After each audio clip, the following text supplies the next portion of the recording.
Hello, everybody. Welcome to the RSCA TV broadcast here at Sebring International Raceway in Sebring, Florida. My name is Mr. Kitty. I'm the primary commentator for RSCA TV. Joined here alongside three-time Sebring winner, Nathan here. And also Goose in a second, but I think he's over in the bathroom or something, or washroom, actually. He's Canadian. Anyways, welcome to our pre-race show. Sponsor list this time. Also, no stand. We forgot it. I think it might have fell out of the truck on the way here. You know, things fall out of hollows all the time. Anyways, welcome. We're back. I'm back. I bet you haven't seen me since Le Mans, but anyways, 3.7 mile circuit here. Again, Sebring International Raceway, very, very famous road course for the IRL, 12 hours. Also, World Endurance Championship has showed up here. Plenty of other series, World Sports Car Championship back in the day when it started. Very big names here, but in our little 2.4 edition here, we have big names such as Alton, Inca that have won here in the past, instead of names like Ford and Ferrari. But rivals nonetheless. Anyways, for the pre-race show, we did have some things to talk about, and we're a bit behind schedule, so best we get to talking there. Alongside again my co-commentator here, Nathan. Very, very much a big welcome to the booth for Nathan. He commentated for Inca Cup at Sebring previously, if anybody watched that stream. And he's here for our Access to Le Mans Series stream here today for the preseason event, the big 2.4. Anyways, first little topic we have to talk about here. We have two people looking at Triple Crown today. That would be Necro, the number 20 Tachyon Racing. That's the Lunario, I forgot the name. I think Tempesta. It's shaped like a very much real-life V10 car. Cannot name it here. But also Mia's looking for that win in LMP and an SFM Inca. And that would then complete her Triple Crown, which she has yet to get. Unlucky the past two Sebrings, unfortunately. But those are your two Triple Crown lookers. And Nathan, I'll leave this to you if you want to answer this, but who do you think of those two is strongest to look for a Triple Crown win here today? Well, of course, Mia in the 999 SFM, she has been on it, I think, every single race I've seen her drive. And I think she has a real strong chance at getting that Triple Crown today at Sebring. As for Necro, I mean, the GT field is also a very strong field as well. We have Royal, we have, let me see who else is here, Encoded, we have just so many drivers here that can actually fight for this win. But I think Necro does have a good shout at winning this Triple Crown in the GT class. Can't agree more. She has beat those drivers in the past. They beat her too, so we'll see how it goes. But I think Royal and Encoded are going to be her main competition. Maybe not as much Encoded compared to Royal. Last season, I don't remember him being too strong driver-wise, but we'll see what he can do here at Sebring, of course, in the the Encoded Sport Racing ESR 11 LM GT. Very beautiful car, by the way. Anyways, moving on to our next topic. We have some new teams, new cars on the grid.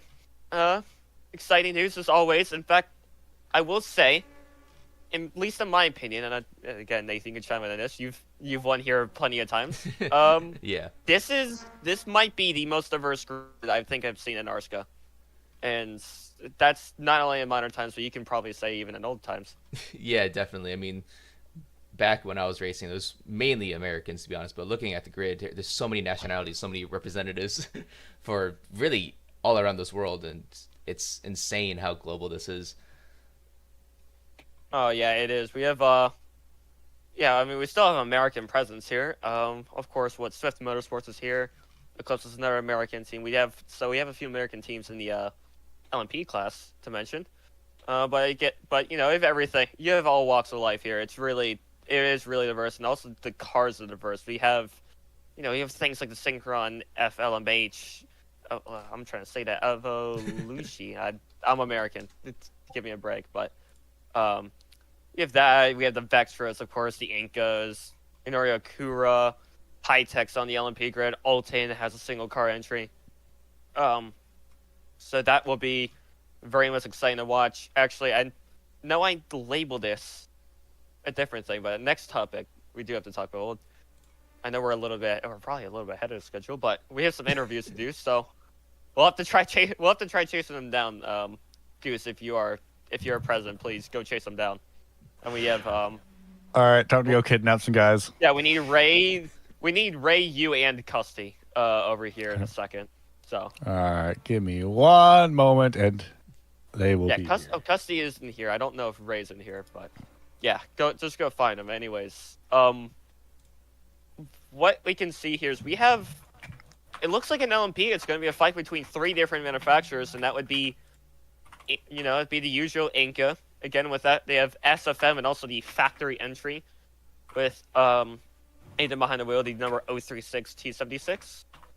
I think that actually is new, unless I'm confusing myself. I think the T76 is a newer model, but cannot recall because I swear it was a T75 before. Too many different Inca LMPs that all look the same, just with some minor differences. Speaking of that, thanks to Thunder, because again, SFM's on the grid. They have Thunder and Mia driving for them in the LMP class today, and also they're in the LMP2 class, which we'll get to in a second.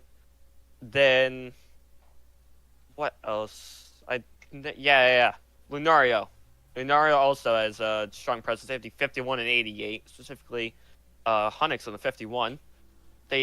Last time they were here, they managed, what was it? It was 3rd place after having Sainty getting a penalty late in the race due to cutting the track somewhere after the hairpin. Oh, there's Custy. We have him here.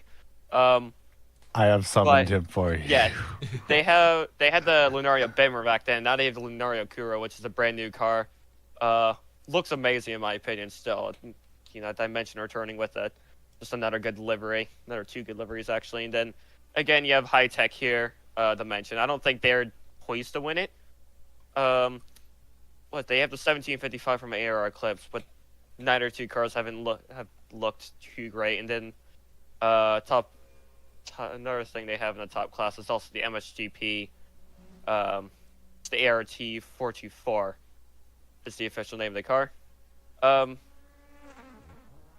Nathan, do you have any picks for LMP2, by the way? Between if you think an Inca or Alton's going to win it. I'll be honest. I mean, I've always been an Inca fan personally. I mean, that's how I won. I believe last time I drove in Le Mans, I drove an Inca and I won with an Inca. So I have to give it up for Inca, honestly. But that's just me personally. Don't worry about it. I can't blame you. We've had 2 Incas and they've been really good Incas, so I'll just say that. But GT class as well. GT class isn't. It's very, very diverse. It doesn't have any manufacturers just really has dominance on the class. You have a single Inga down there. Yeah, again, you had the ESR, Vectra, SSGPs down there. Who else am I forgetting? ME Racing Team has their singular car. Then there's the Fenrir. You have a lot of diversity in the GT grid specifically. There you can look about. Yeah, that GT field is just very, very diverse. Yeah. It's hard to tell who's really going to be the standout performers, especially at the start of the season.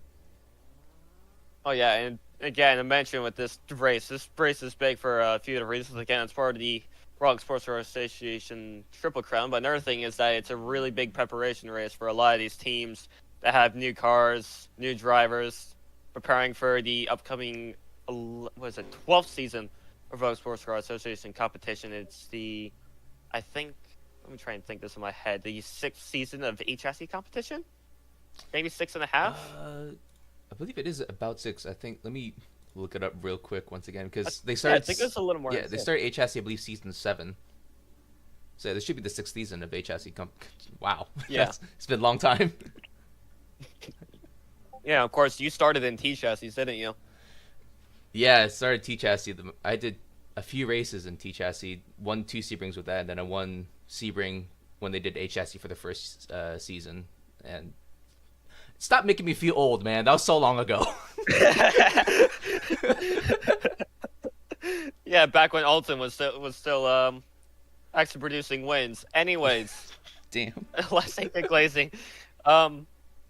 We do have a few interviews lined up. I think we're a little too ahead of time. We're gonna have to make up topics at the end just so we can actually stay on schedule here. Well, I'm here, so yeah, you're here. Oh, Custy just got kidnapped. By actually speaking of, there's one of the high-tech ART 424s. They made a few appearances with the XKZ crew late last season. Looks like they will be doing a much bigger effort. I think that's 4 cars because that's one's the center point. Again, they have the livery lab MSGP and then 2 ARR Eclipse Motorsport high techs on the grid. So one of the manufacturers we're looking to see did perform very well. Actually, I think that is might be the livery lab MSGP, but I can't tell. It looks like just the center point. I swear there was a 4th entry, but we're a little bit behind the times. By we, I mean mostly me. Goose isn't. But Goose's staff, so it doesn't count. There's Custy, right in front of us. Actually, do you think we should do the Custy interview first? Nathan, probably best. I mean, yeah, he's already here. Might as well. Yeah. Other thing, actually, let me go ahead and I really need to get Ray in here. I was trying to get Ray in here. If he's not gonna join, then well, whoops. Whoops, indeed.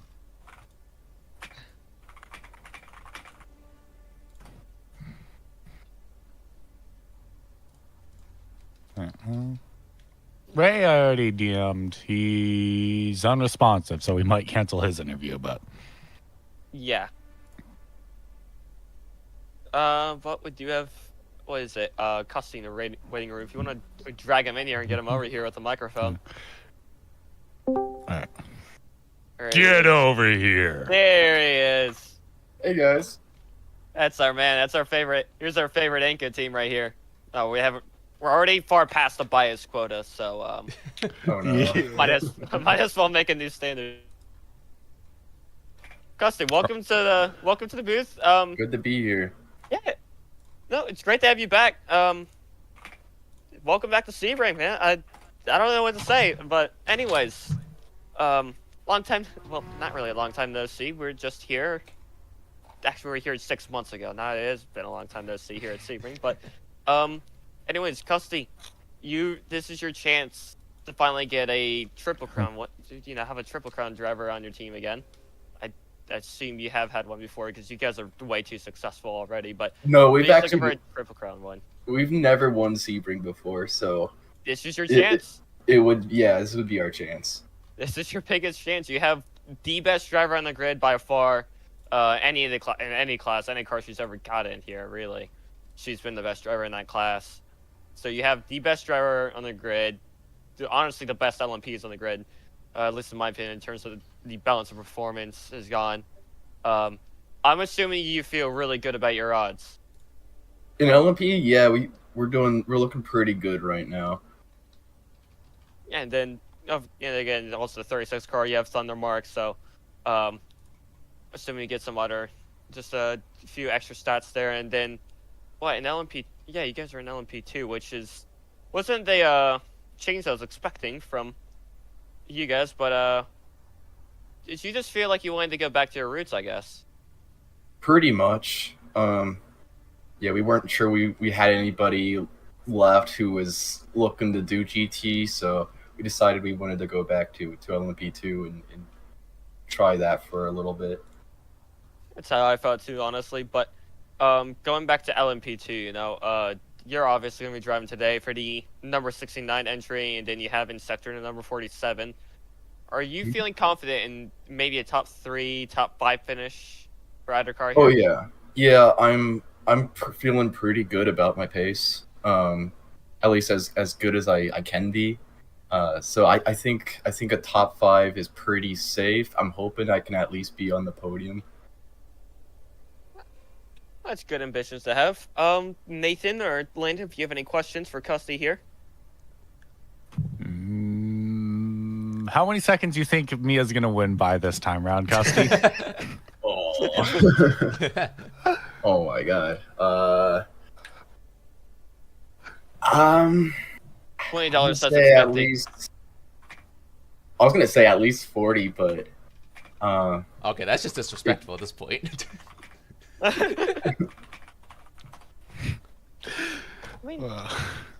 at least 40. Maybe, I don't know. I'm gonna say anywhere from 40 to a minute. Okay. Wait a minute. Okay, well, anyone else want to take a guess? Because I'm going for 50. I mean, I'll CN, go. FAC. I'll go Oh. 30. Just give the rest of the field Oh a chance. wow. You know? Okay. Wow. Seeing all the paces, I'm gonna go ballsy and say I'm gonna be betting on a minute 30. Oh Ooh. boy. Mia's been almost a second faster than everybody, and we do have over 2 hours for them to race. So Mia's fast. Mia's won by over a lap before, so Yeah, now it's in 2 hours. She has an extra. She has an extra 2/5 of an hour to get that lap done. yeah. I mean, But only time will tell. I guess we'll have to move on to Landon's interview. It looks like Ray's gonna be pretty late. Ray said he need 20 minutes. I don't know if we're 20 gonna minutes. get him in 20 minutes, but oh well. We'll see. Oh, that's right. You never even know what you're gonna get out of him. Yeah. Maybe He 30 or 40 might not. He might not even show up for the race at this rate. Oh, we'll see. Anyways, yeah, Custy, thank you for your time. Good luck in the race, man. Thank you. All right. Here's our interview with Custy Cav, owner of the Secret Formula Motorsports racing team. Hasn't won here at Sebring yet. They've won championships next to Monsters before. They have yet to win the prestigious Sebring 2.4 hours. And they have they have a driver looking to win the Sebring 2.4 hours to complete their triple crown, which again is Mia. They managed to win Red America in Le Mans in 2 separate classes already before they managed to actually get Sebring. So third time's a charm for Mia, I guess. Seems like it's a match made in heaven, to be honest. Yeah. Well, hey, we're gonna have to move on to Landon's interview just so we're on schedule. All right. On a second.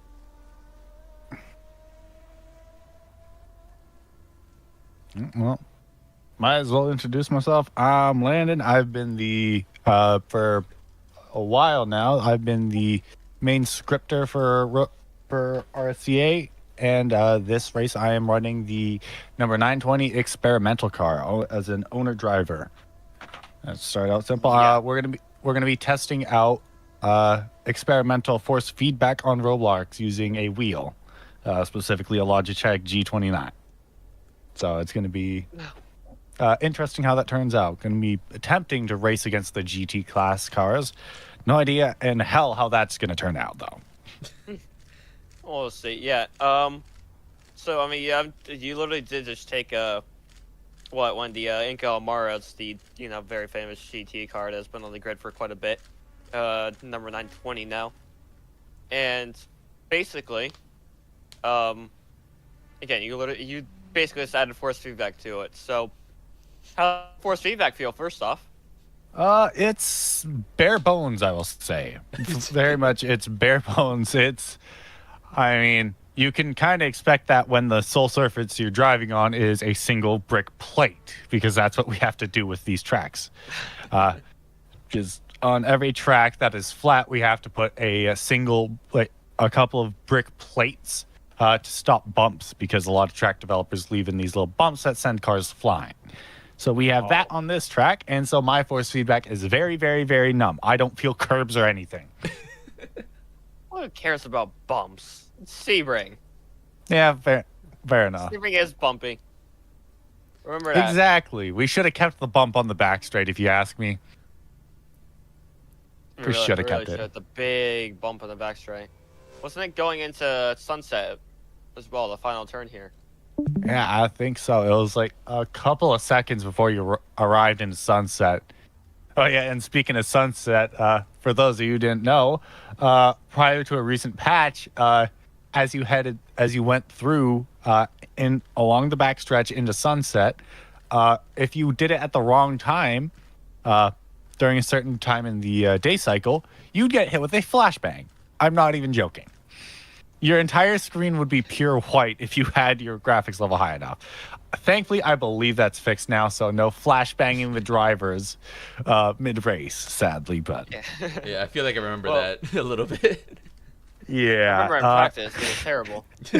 Yeah, you could not see heading into either turn 17 or turn 7. Yeah. Right. Yeah. Anyways, yeah. Landon, thanks for your interview, and of course you can just stay here because you're still here. But yeah, testing on new road racing technology in the EXP class, which is different than the last 2 years where we basically just built a random car. And like for instance, I know we had the Delta wing here at one point. Yeah, that was a long and time I ago. know that. Yeah, that was a while Yeah. ago. When I first joined for Sebring, the 2.4, I remember the was it dive built the Garage 56 NASCAR. It was really cool to watch on stream. I loved it. Just saw the black plated NASCAR Camaro go around. It was amazing for my little American heart. I hope we see the Garage 56 Camaro again at some point. I'm not talking about this here. I mean in real life too. It's really Yeah, we'd love really to is see a that cool thing. machine. We'd love to see that thing run Yeah. like Le I Mans or something, yeah. I know Toyota was trying to do something to Milan, I think to test hydrogen power, but they didn't finish it. So we actually might see that in 2026 as well. Exciting things for endurance racing fans in real life, and also on Roblox, the Roblox Sports Car Association, of course, because we have new cars. Speaking of that, one of them's behind us again. One of the cars that's on with Lenario Kura. That one's the actually looks like, yeah, there's Hunix right there actually in the car, right behind photobombing the stream, the number 51. Okay, Hunix at P3 here last time, and looks like they're gonna go for, I guess, second here, maybe even just another P3. One of our podium contenders for sure, though, this race. So we'll see what they do in the new car. Looks like they might go flying. Oh, nope. Are we flying them I or didn't hear not? Hunix goes. It appears they've taken the safe choice. Aw. Aw. I wanted to see a Lunario going flying today, but I guess not. Oh, we'll probably see one happen eventually if Aaron gets behind the wheel. Yeah. Sorry, Aaron.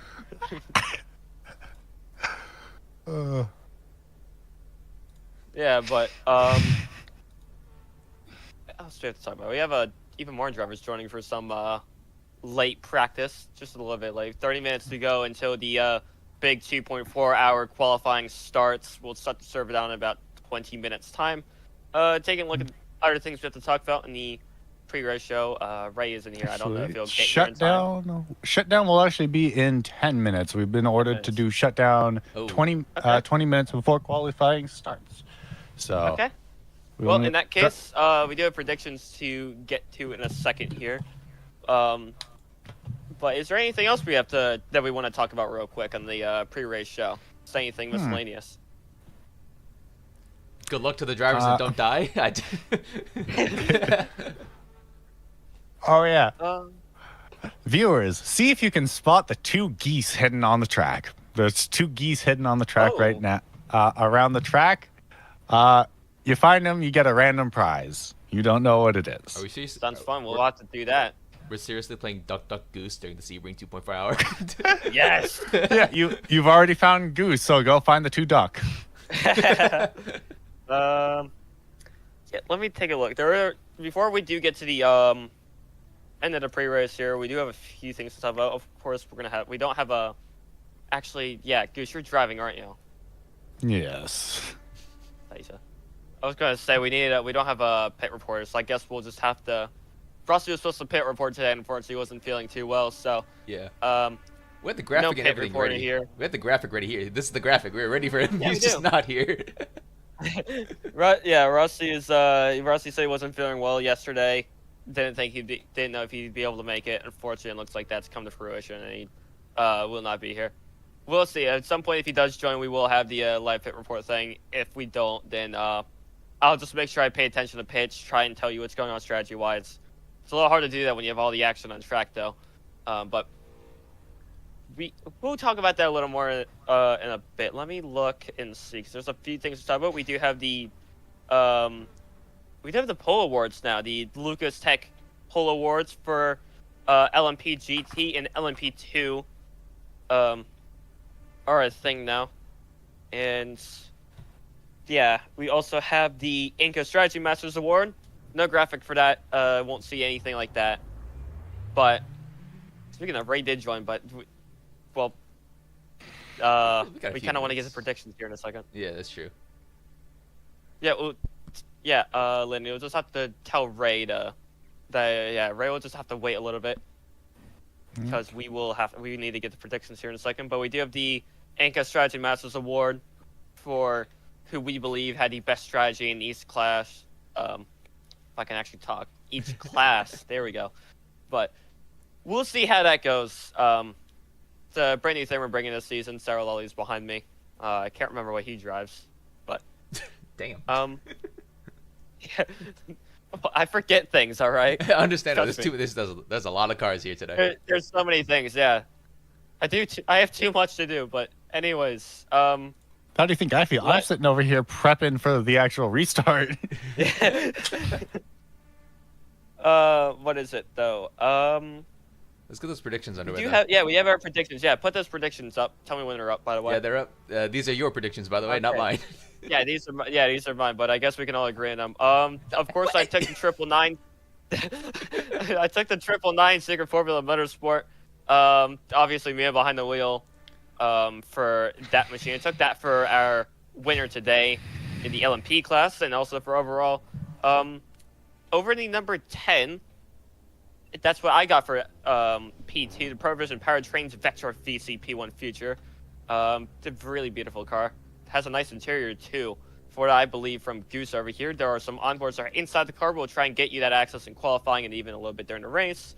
Other than that, they have Tasher the Masher, and also the Doritos on the car. I kind of banked on the Doritos being good today. There's Speeder right there, another team motor. SPD Motorsports, they have the CHM here today.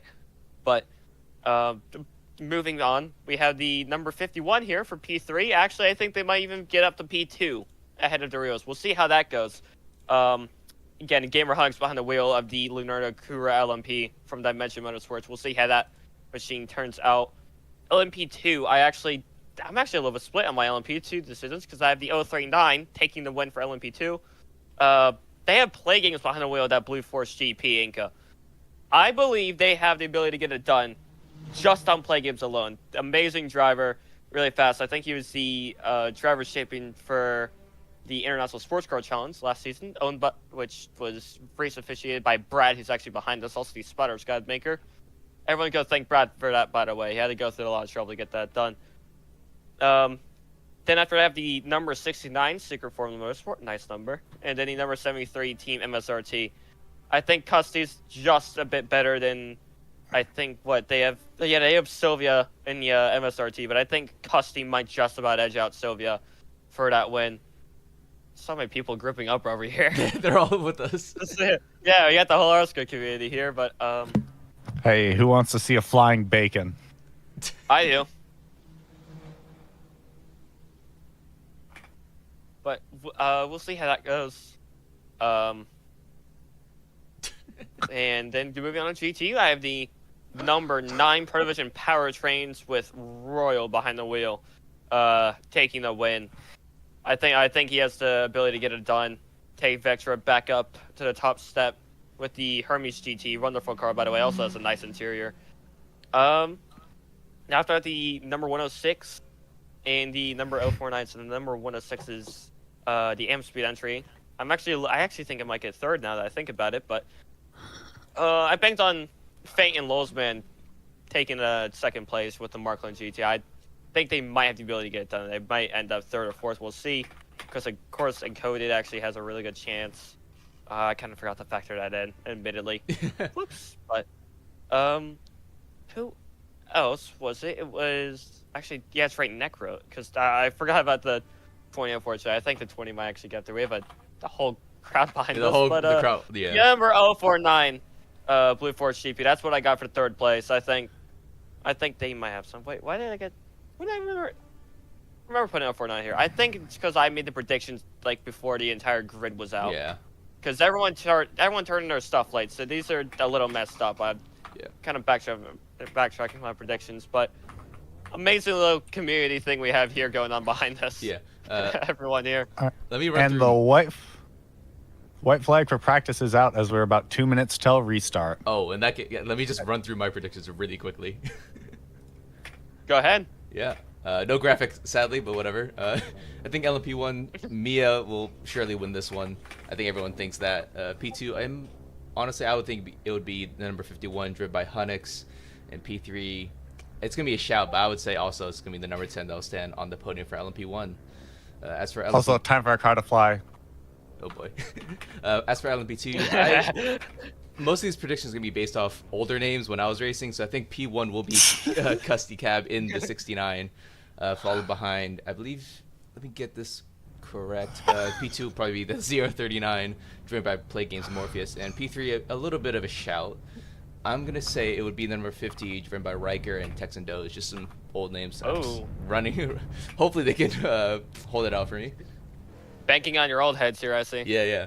As for GT, I mean, I think P1 is going to be. I'm gonna give it to Necro as well, trying to get that triple crown. I would love to see him get that triple crown as well today. P2, I think will be Royal in the number 9, driven by Protovision, and then P3 is a bit of a toss-up in my opinion. I have 3 drivers here looking at it. I mean, the 106 by Feint and Lol Mzan. We have the 91 by Golgalair, and then the 610 by Encoded. But I think it's going to be Feint and Lol Mzan in the 106. But still, look out for the 91 and the 610. Maybe not the 610, since the last time I drove against him, I lapped him. And he still finished P2. But yeah, it happens. It happens. Okay. Okay. Yeah, but predictions by Nathan there. Really good predictions in my opinion. Better than mine because, again, I made mine very early. Yeah. I'm about to shut down here. After that, I do want to talk about a few more things about manufacturers. But yeah, we'll cut off here. Thanks for everyone watching the Lunaria pre-race though. It was the original sponsor, by the way. But yeah, thanks for watching the pre-race show, and we'll see you all at qualifying.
Hello, everybody, and welcome back to the Roblox Sports Car Association. Here for the Exodus of Mon series at Sebring International Raceway, exclusive here on RSCA TV. Nowhere else can you find this footage. My name is Mr. Kitty. I'm the primary commentator for RSCA TV. Joined here by Glacier, 3-time winner to Sebring 2.4 hours, both T chassis and H chassis. He's a little bit of an old head, but he's here for co-commentary today outside the race car. Been a bit since he's been here, honestly, if I have to say. You can, of course, chime in on that if you want to tell us the last time you were here. The last time I think I was here, it was either season 10 or 11 where I drove in LMP1, where I didn't do well. I think I finished like 8th. That's probably or why. 7th, yeah. But yeah, I was just there for vibes. Yeah, of course. But yeah, we're in the middle of qualifying. Start for a little bit late start. We are about, what, if I had to take a guess, we are, was it 20 minutes? I can't calculate so much on my 5 head. minutes in. What? Yeah, Nearly about 5 minutes in. 4 minutes, 4.5 minutes into qualifying. Anyways, looking at the board, Aaron's not actually on pole position.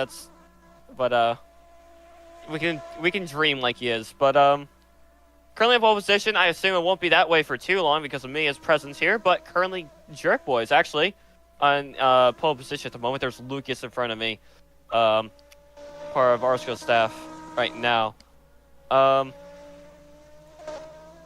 Also, anyways, I don't know what I was about to say, but yeah, Jerkboy on pole. Under him is Ibuprofen, and then also Gamer Hunnix. Again, some of the podium contenders we're going to talk about today.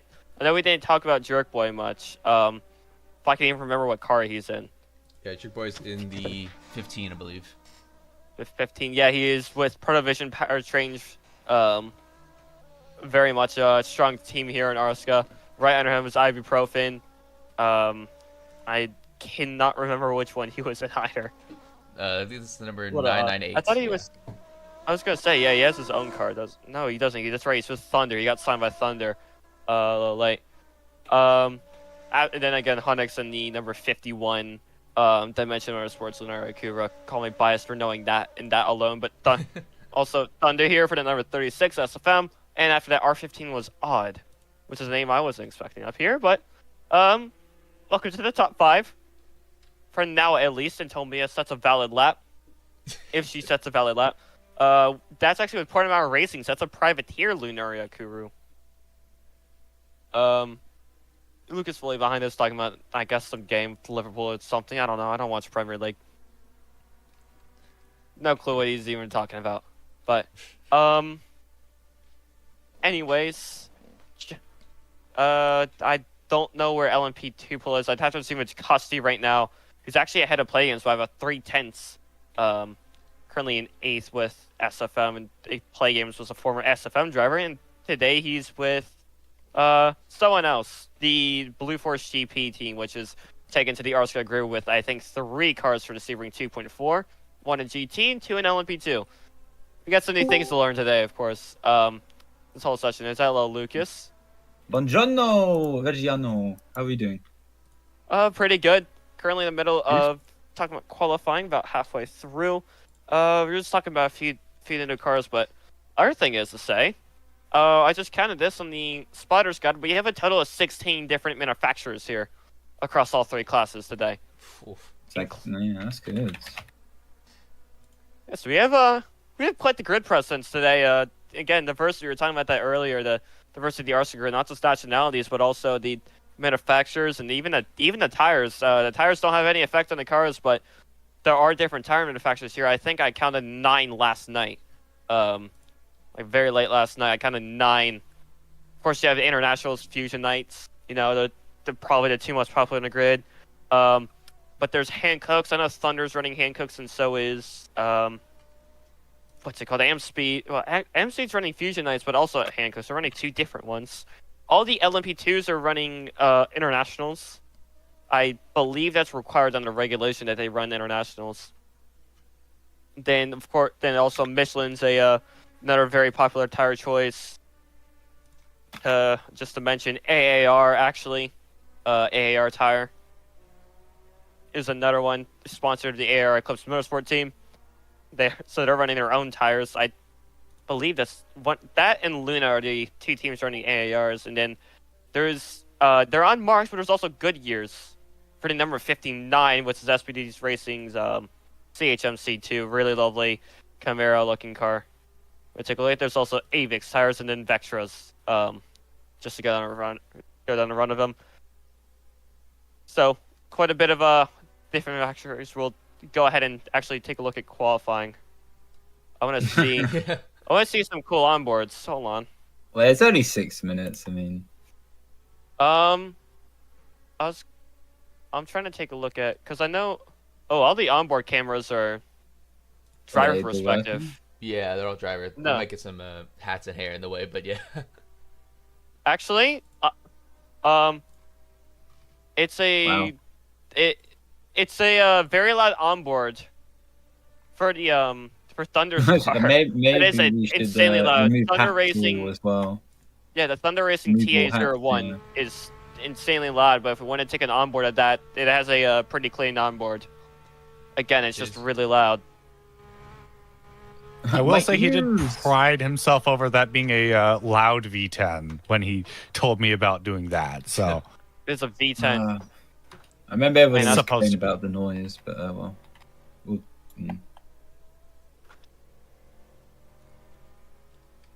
How many do we have on the stream today? Hello. How many let do me we have think. on the stream? It's a great question. Last time I checked was like 20 plus. 20? Plus, hey, that's Who's pretty 20? good. We do have some. We do have some 21? people in the chat, of course. Any questions? I'll gladly answer them in my best capable ability. How does a car We have drive? Yes, the car it turns left, right, goes forward, and goes backwards. You have brakes. You have multiple gears for different classes. And of course, you've got the 3 different classes today. You've got LMP1, well, the hypercar, but not really. And then we have the LMP2 prototype, and then we have the GT3 fields. Yeah. So Or there's your just call 3 it classes GT. for today. Yeah. There is is there experimental? I can't remember. There is Yeah, the that's number the black one. 1020. Yeah. And then if you see the ones with a black overhead number, that is an experimental car in today's race. Who is also on pole So it for won't GT affect- class. It won't affect the GT field in any championship runnings or anything like that, so you'll be all good. Maybe a bit frustrating seeing the car go past you. That's a GT car and it's going a bit faster, but it is an experimental car, just like the Delta Win back in the day. And also the Garage 56 car, not to mention that. Yeah. Goofy and racing. Oh, I had didn't we to have an turn my ID? I Roblox swear down. we had an IDR, didn't we? Yeah, we had an IDR back in the day. Yeah, I mean, if we want to go on board with Pizza, we can, but I believe we're not going to be able to. I'd love to go on board with him. It's just the engine is just loud compared to everything else here. Yeah, which car is he? He's in the number 998 LMP. It's Thunder Is that- Racing's TA01. I was about to say that can't be the pole time from Aaron. I was like, what is he driving? 1 minute 20. Really No. confusing.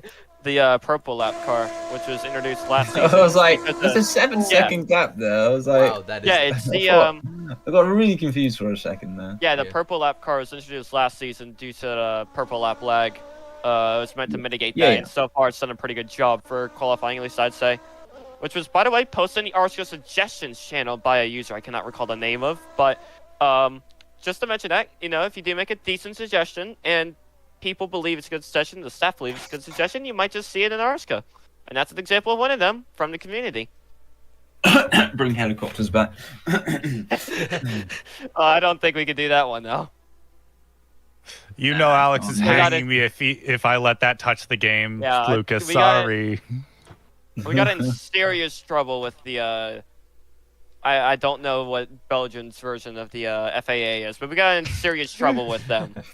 The aviation authorities. Belgium, Yeah. It turns out flying a helicopter just a few feet above an active track isn't exactly optimal. I You know, didn't it fly. did end up within a I few was feet below. broadcaster, So. for God's sake. I was like, so something's going on in the chat, and I was like, oh, there's a helicopter in the ground. I was just so casual. But anyway, that's that. That was last season. We're in a new season, season 13, no, 12, sorry. 12, yeah. Jeez. 13's next one. It's crazy to think that we've Yep. gotten that far along, though. This will be my 3rd season of commentating, actually, and also my 3rd season of being a team leader in RSCA. So, some fun things about me. The thing is, have you driven? Main question is. I I looked at my record in one season, and I had the 100% race record of podiums. I drove a Until, little bit this- to Bingo. Le Mans, which was sad. I was like, Yeah, I drove a little bit of Inca once, but that's about it. They did too good on that. Nah, Just you drove need, for need fun. the big boys, the Yeah, serious stuff. Yeah, like Sebring, I was- Le Mans, like actually- Athlux Lemas, you know. Yeah, I was going to drive GT for Run America, just for fun of it for Emmy. But I ended up doing the Nürburgring 24 hours, actually, with Aaron and I racing. And also Ray.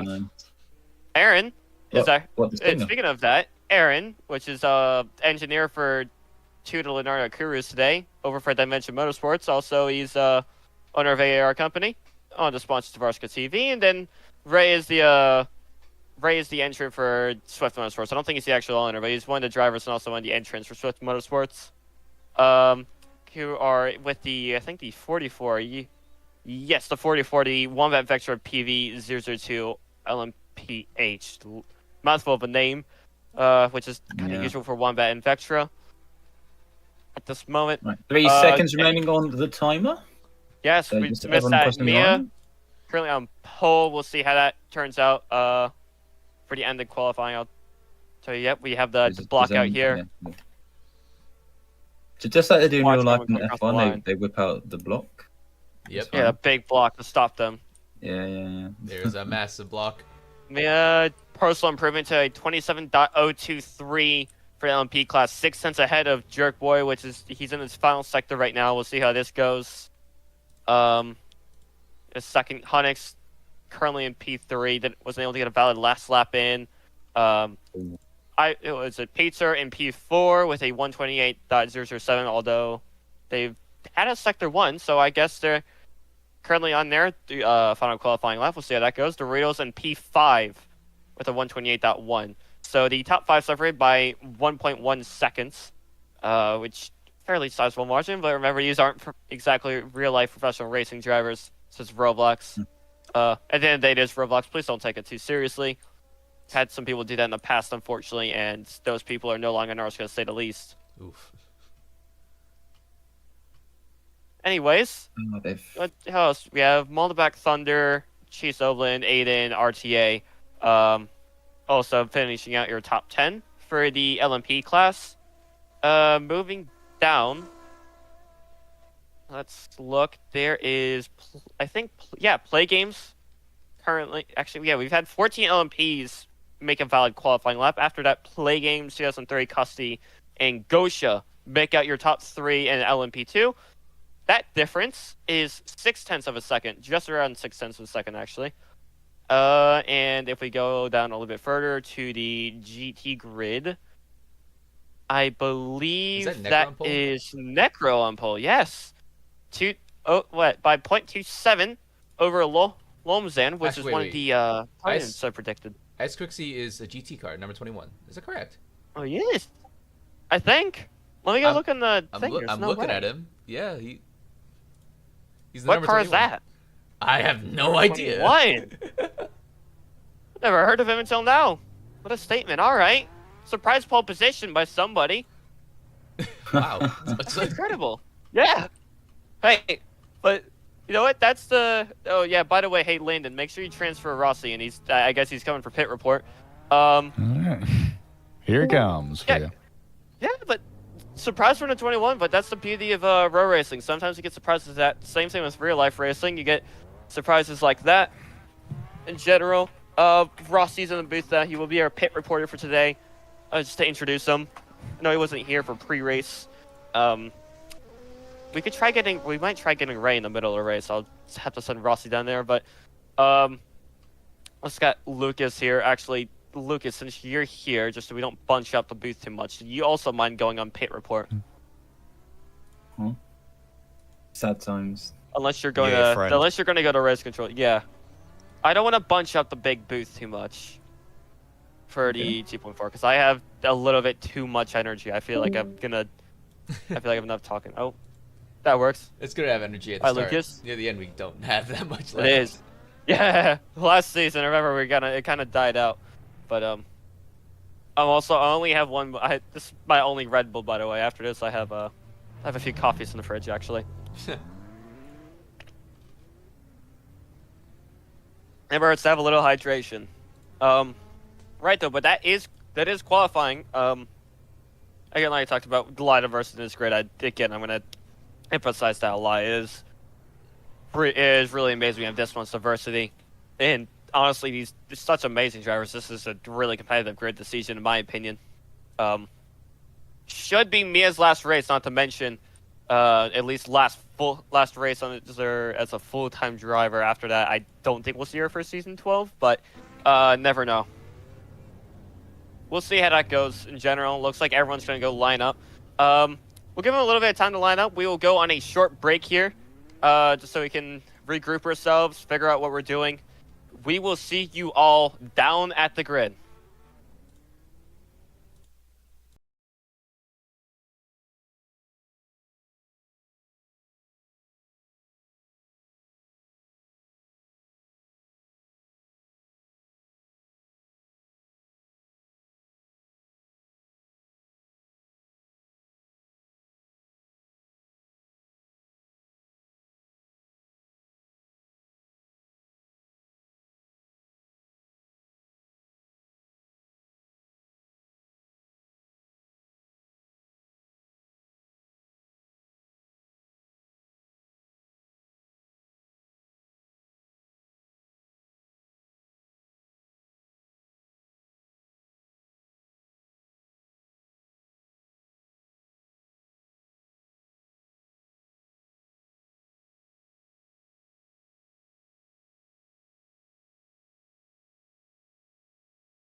Hello, everybody. Welcome to the Roblox Sports Car Association's broadcast of the 2.4 hours of Sebring, 9th edition of this very prestigious Roblox sports car race here only on RSCA TV. My name is Katie, I'm the primary commentator, joined by Rossi and Nathan here today.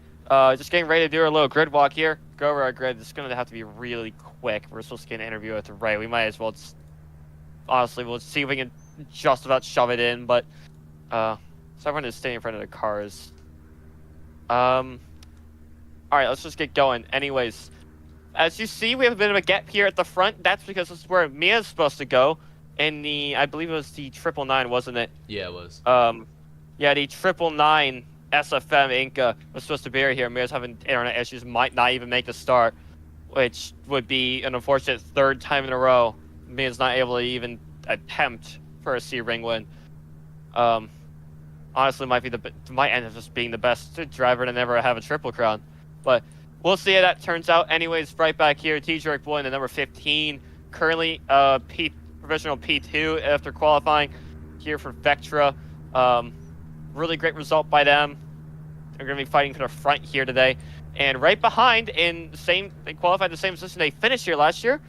Dimension did. This is Hunix here for P4, and then right behind her is Peter in P5 for Thundermark's new racing team, the TA01, which has a loud, really aggressive V10 and an absolutely amazing car. But we'll see how that goes. That actually means that we have four of the top 5 cars for LMP qualifying are all unique cars, which is an amazing set to have. Going on here, looks like, yeah, this is the Reels in the number 10 that managed to qualify P5. Moving, we're gonna have to make this quick. I wasn't. Oh, speaking of, there's Mia right there. There's Mia right there. So Mia is here. Just to confirm that. So Mia will start the race. Over here in the 301, this is for Cowed Motorsport. And what is this? P6 from all the back. Then we move down Thundermark Gamer P7. This is for SFM as well. So SFM is P1, P7 here. Provision P2 and P5. It's going off from some of our best teams here. Going down there's a Synchron here in P6 for number 19. Factory Inca right here for Aiden. The number 036. I think this is 9th. Yes. And then RTA got 10th for the Alton right here. Ray and the Sticks are right here. Swift Motorsports back on the grid. The number 44 Caddy.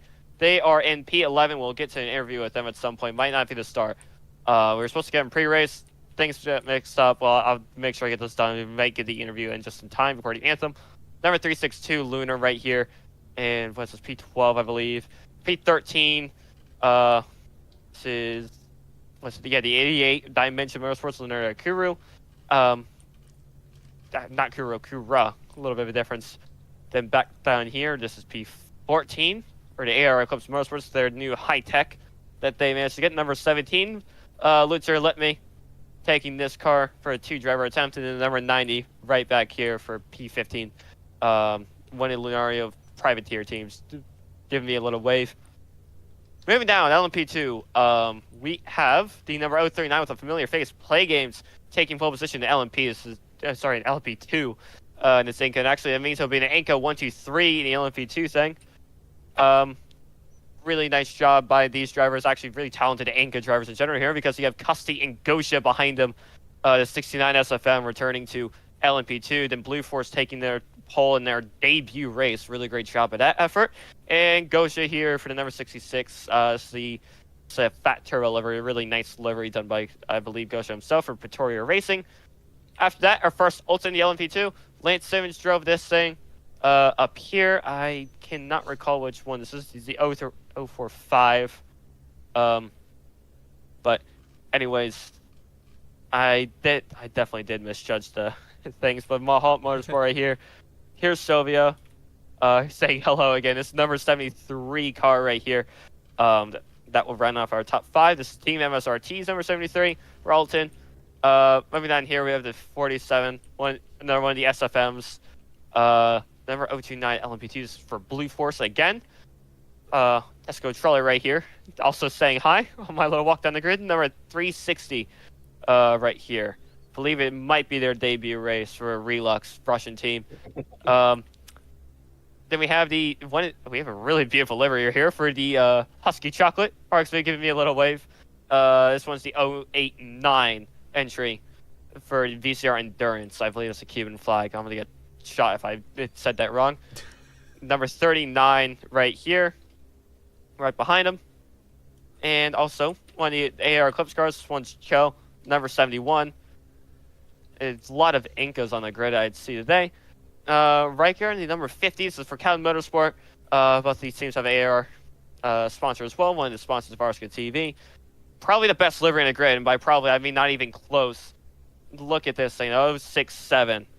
Absolutely amazing livery done by DSG&S. It's Salient, I think it's just designs, Salient Racing for the Elton ARX 07B. They got a really good job by them. We'll see how they get. Then we have Speedy. Oh boy, we're out of time. Speed run this. 050, 271, 37.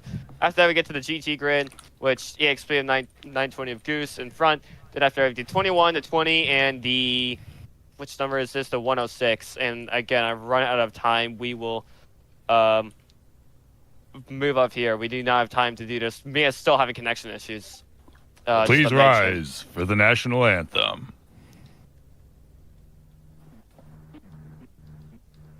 Whenever the hell we actually start that. Right, but yeah, we'll go silent here for the anthem in a second here. Once you get started.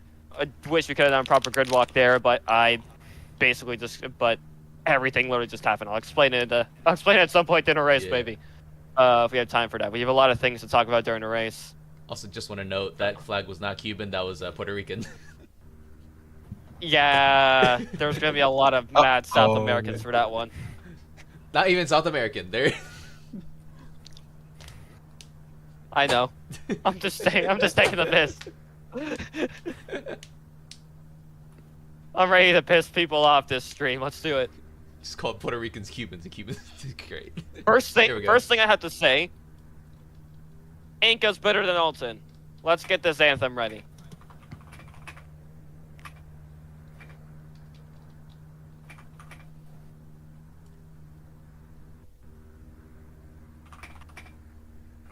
Speaking of that, Landon. Mm-hmm. Announce the anthem. Please rise for the national anthem.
Oh, guess we're in this again. Okay.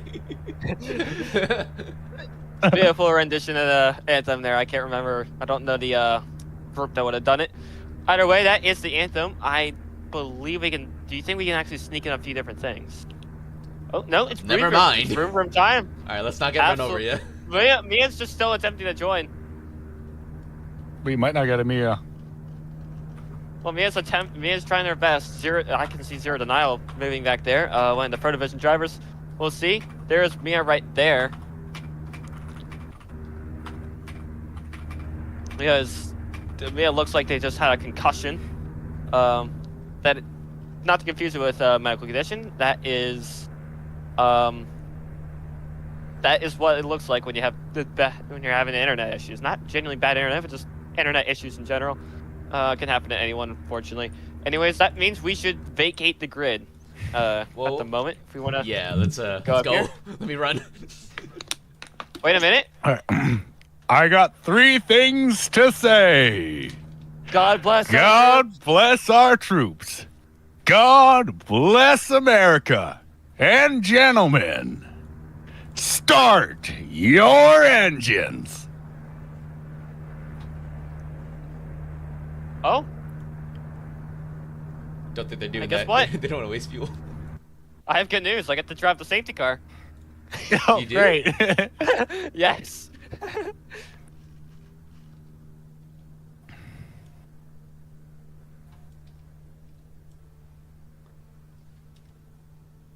I turned my TCS off on accident.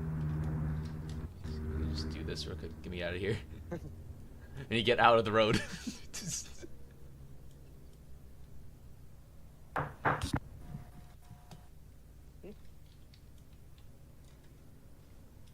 Okay. I guess I did drop the safety car. That's what I was expecting. Wait to see there. I'm waiting to see if they want me to start driving now or what. After this, I'll have to really quickly pull into the pits, and then someone will have to take it. Peter, look what I sent you in whispers. Yeah, I see. We'll get to it. We'll get to it. Hold on. Can I ping ahead? That's up.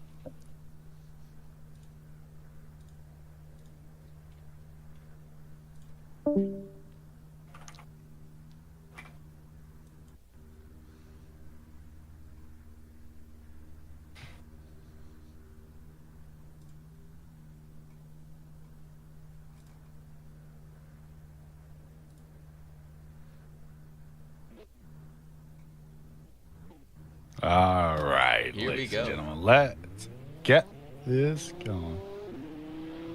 Safety car finally underway here. We're about to get the 2.4 hours of Sebring started. Yeah, driven soon by enough. me. Yeah. So I don't know why I kind of feel a little tense about this, but I mean, I had to do this at Indy. I think it was Indy at least. So You got 47 cars on the grid here, my guy. yeah, 47 cars at the leader end. Slow off the grid. Just to cut in there, 51 was slow off the rollaway there. That Thanks for the info, has got Rossi. going again.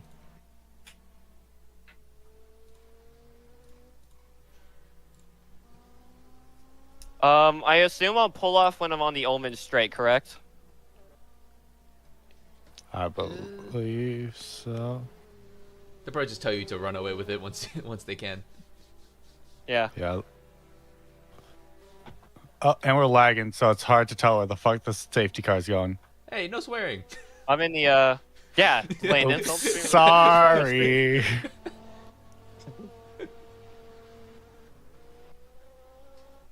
Anyways, yeah, well, I guess I'll try and do this while I'm driving a safety car, but we're about to get going here in a second. We have the LMP and then the LMP2 grid starting together, and after that we'll have the GT grid as a separate safety car, aka SC2. The Beagle Emergency Services safety cars. Both of them are Inca Almara 336s. Similar to the ones you see here in the GT grid, actually. Well, the one and then also the EXP, but nonetheless similar to the same race cars you see in the grid.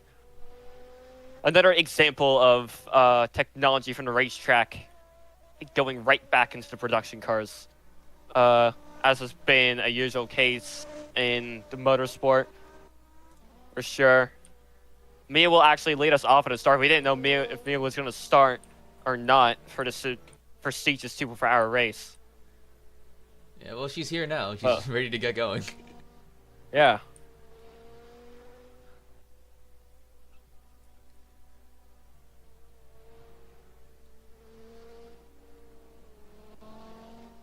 You having fun in All the right. safety car yet? Yes. Okay, I think I'll go right around.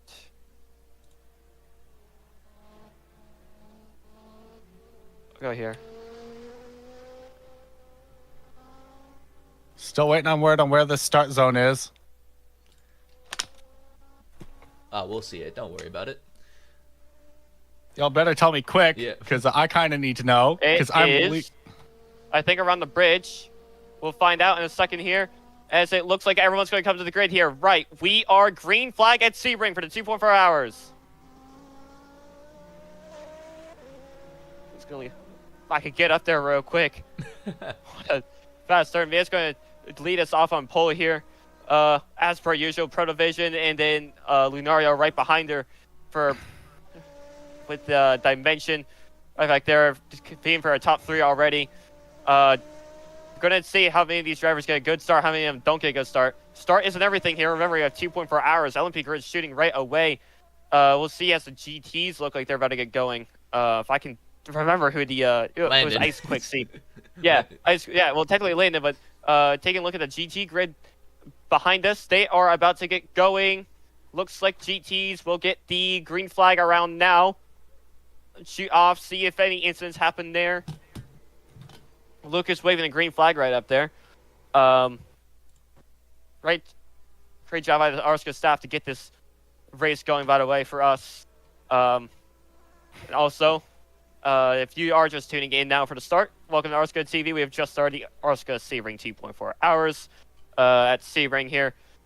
144 minutes of action-packed racing. Very much a strategy-dependent race. We will talk about that throughout, especially Rossi, our pit reporter, will be able to give you some more insight on that. Taking a look back up at Mia. Mia's already built a strong gap. It looks like number 15 Protovision is starting to try and run away with Jerkboy behind the wheel. And poor Hunix is already back there having an issue. Number 7 LMP reduced pace until at the back of the GT field. Failed you to line up at the start. 1 lap to serve. Oh, wow. Really unfortunate. Absolutely unfortunate issue to have the number 7. No clue what card that would be. And take a look. It looks like it was one of the high techs actually. Live Live MSGP. Yes. If we can get the where are the standings at? That's a good question. That's a great question. Okay, but yeah, going back to Hunix actually. Hunix is already getting enveloped by the LMP grid, fighting for 3rd right now with a number 36. So that means Thunder Marks shot right up there in contention for a 3rd place finish already here. Very much a start. We're very much action-packed. Nathan, I'll have you watch that just to make sure nothing happens. I need to take a look back at the I want to make sure I take a look back at the LMP2 grid so we don't leave him out because great driving there. There it is. A little bit late. Although we can see really quickly, looks like the 21 shot up there. I don't know if that's a no, it's not a thing. That's the Huge Performance. Yeah, Huge Performance currently leading the GT class here at Sebring. I've not seen them before. Really good job by them. Looks like the 106 AMC and the 20 Tachyon Racing behind them, competing for a podium. LMP's coming across the line. 999, 15, and 51 already have a yellow flag somewhere. Rossi, if you could try taking a look around the track, looks like it might be the hairpin around turn 7. I will have a look for that. Yes. What update? You look like to be a GT stopped at that hairpin. I'll give you an update on the number in a sec. I might have got moving again. Okay. Well, that works I believe too. they've got moving again. Wait, no, there's a GT at the back of that. Just before the hairpin. Let's see. There also looks to be an LMP2 off the, I believe it's a 271 off right before the turn 7 hairpin. No clue what would have happened there. But either way, moving. Actually, if we look at LMP2, there's a we already got it is heated in LMP2 right now.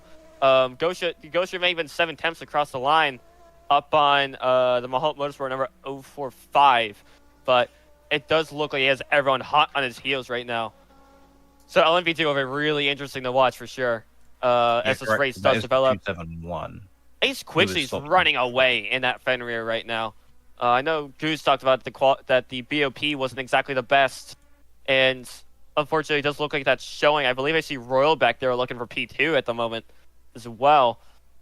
In one of the really beautiful sounding Vectra, by the way, that they have. Fortunately, the onboards are a bit broken. I wanted to try showing onboards, but it's perfectly fine. Yeah, even if they are a little laggy, but either way, chaotic start to the race. Slightly chaotic start to the race. We'll see. We'll see how this develops. But the number 9 Royal is definitely looking for a podium here for Vectra. Maybe a little bit higher. As the LMPs have already caught up to the front of the GT grid. Absolutely amazing that we got up there already this fast. 3 minutes in, by the way. Yeah, they did have a pretty late start, the GT, so. They did. So I'm not too surprised, but at the same time, it's the fastest I've ever seen it. Looks like the LMP's already trying to space up from each other, but I believe Thunder might currently be in a battle. Again, Jerkboy's just trying to run away from did I mention number 51? So swap those two numbers around, you get the 15. And if you swap them back around again, you get the 51. And we can ignore the 999 at the front. There's proof of it that I might indeed have autism. But anyways, yeah. 4-second gap from Mia already, and about 1.3 seconds between the 15 and 51. So that's already spaced out a bit. It looks like the Thunder's car is with ibuprofen behind the wheel is already getting involved in some excursions right now. The 998 behind the but it's around the number 36. Looks like it's behind the number 36. So actually it's that means that team owner is fighting his own driver, because number 36 that has Thundermark Gamer behind the wheel, and guess who owns the number 998 car? Thundermark Gamer. So similar to what would happen if Denny Hamlin wrecked one of his cars or something. Also, do you just well, want to Denny know? Hamlin's racing one of his I just cars. want to note the number 7 is down at P33. It's an LP car. Is that just a lap counter issue, or is that are they already a lap down? No, they had to drop behind the entire GT field right. because they number lined up 7 incorrectly. Yeah, the number 7 was the one with the penalty. Well done. They should be thankful that it's at the start of the race and not midway through. But at the same time, any penalty, Dayton, as I'm sure you might know from past experience, if you have any penalty here at Sebring can still be a really big hamper on your race. Yeah, I mean, I was pretty lucky with I remember getting a penalty, I think, when it turned to A chassis and or tank chassis. I forgot which one, but there was safety cars still involved. And I was very lucky that we didn't get messed up there. Speaking of that, actually, if we want Thundermark Gamer currently fighting for P5 right now with the RM Luna Racing number 362, a car that I did not expect to see too high. You know, Luna has beautiful cars, but they're usually a little farther down the order. Currently also fighting with the number 36, like I mentioned. So that's a 3-way battle for P4. Looks like there's an LMP2 off at the turn 7 at the moment.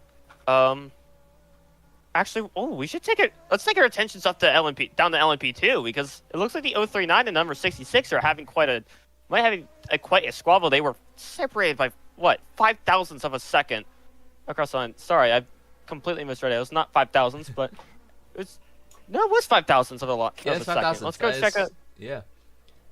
Let's go take a look at that. We can go on board, not on board, but we go ahead and watch Gosha and just see what he's up to then. Yeah, Gosha there. Really credible driver. For sure. They're both still side by side here throughout this lap. Him in the 39. That's crazy. Let's watch this battle for a bit. Talk about Gosha, triple crown winner, actually won here the previous Sebring in the LMP class for Danish Motorsports, and a very similar look livery. Just saying, they were also a Fat Turbo Express livery. Which, by the way, amazing liveries on these Incas, for sure. The Inca teams generally have consistently nice looking liveries. Looks like Flash 400 or Maximilian was supposed to start, but I guess it's Gosha's taken off. He was signed as reserve, but you know what? He might as well have came out. Looks like, yeah, he's still side by side with the 039 though. Really, 88 has had a problem. 88 has had a problem somewhere on the track. He's dropped down to last in class. Well, where would that be? The driver RSE Brawl. That would be Dimension RSE Brawl. At least, yeah, it's lag. It's just straight lag. Speaking of, again, we will want pits come out, especially Rossi for you. But we'll all try and pay attention to this for the Inca Strategy Masters Award that we award toward the end of the race, based on who we think pulled off the best strategy. Speaking of strategy, Rossi, do you have a rundown for us on the potential strategies we should see here today at Sebring?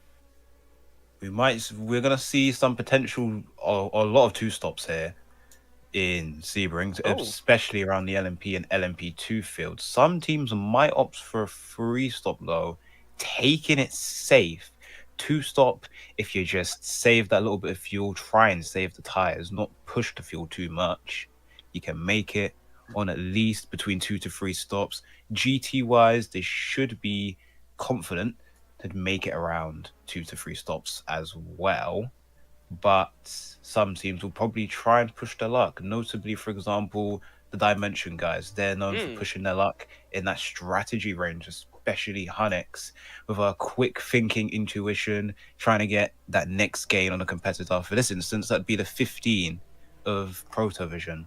But more updates I will give to you as that follows. Back to you guys in the comments box. Thank you, Rossi. Rossi, our pit reporter for RSCA TV. Also, former driver to 88 for Dimension Motorsports, speaking of, so I believe he would know a little bit more about that team than I would. But yeah, that's exactly what Hunex did last season, and they got a P3 out of that. And also for the fact that Saint T kind of cut the track. He got a penalty after that, but still, pulled off a really well strategy. They would have been the winner last time for sure, and they're going to be a hot contender for our Anka Strategy Masters Award here on RSCA TV. Already about nearly 10 minutes to the race. Still, they're not entirely heated in LMP2 now. It's, as the 039 Blue Force GP car play games are starting to run away. It looks like it's going to be Custy versus Gosha, which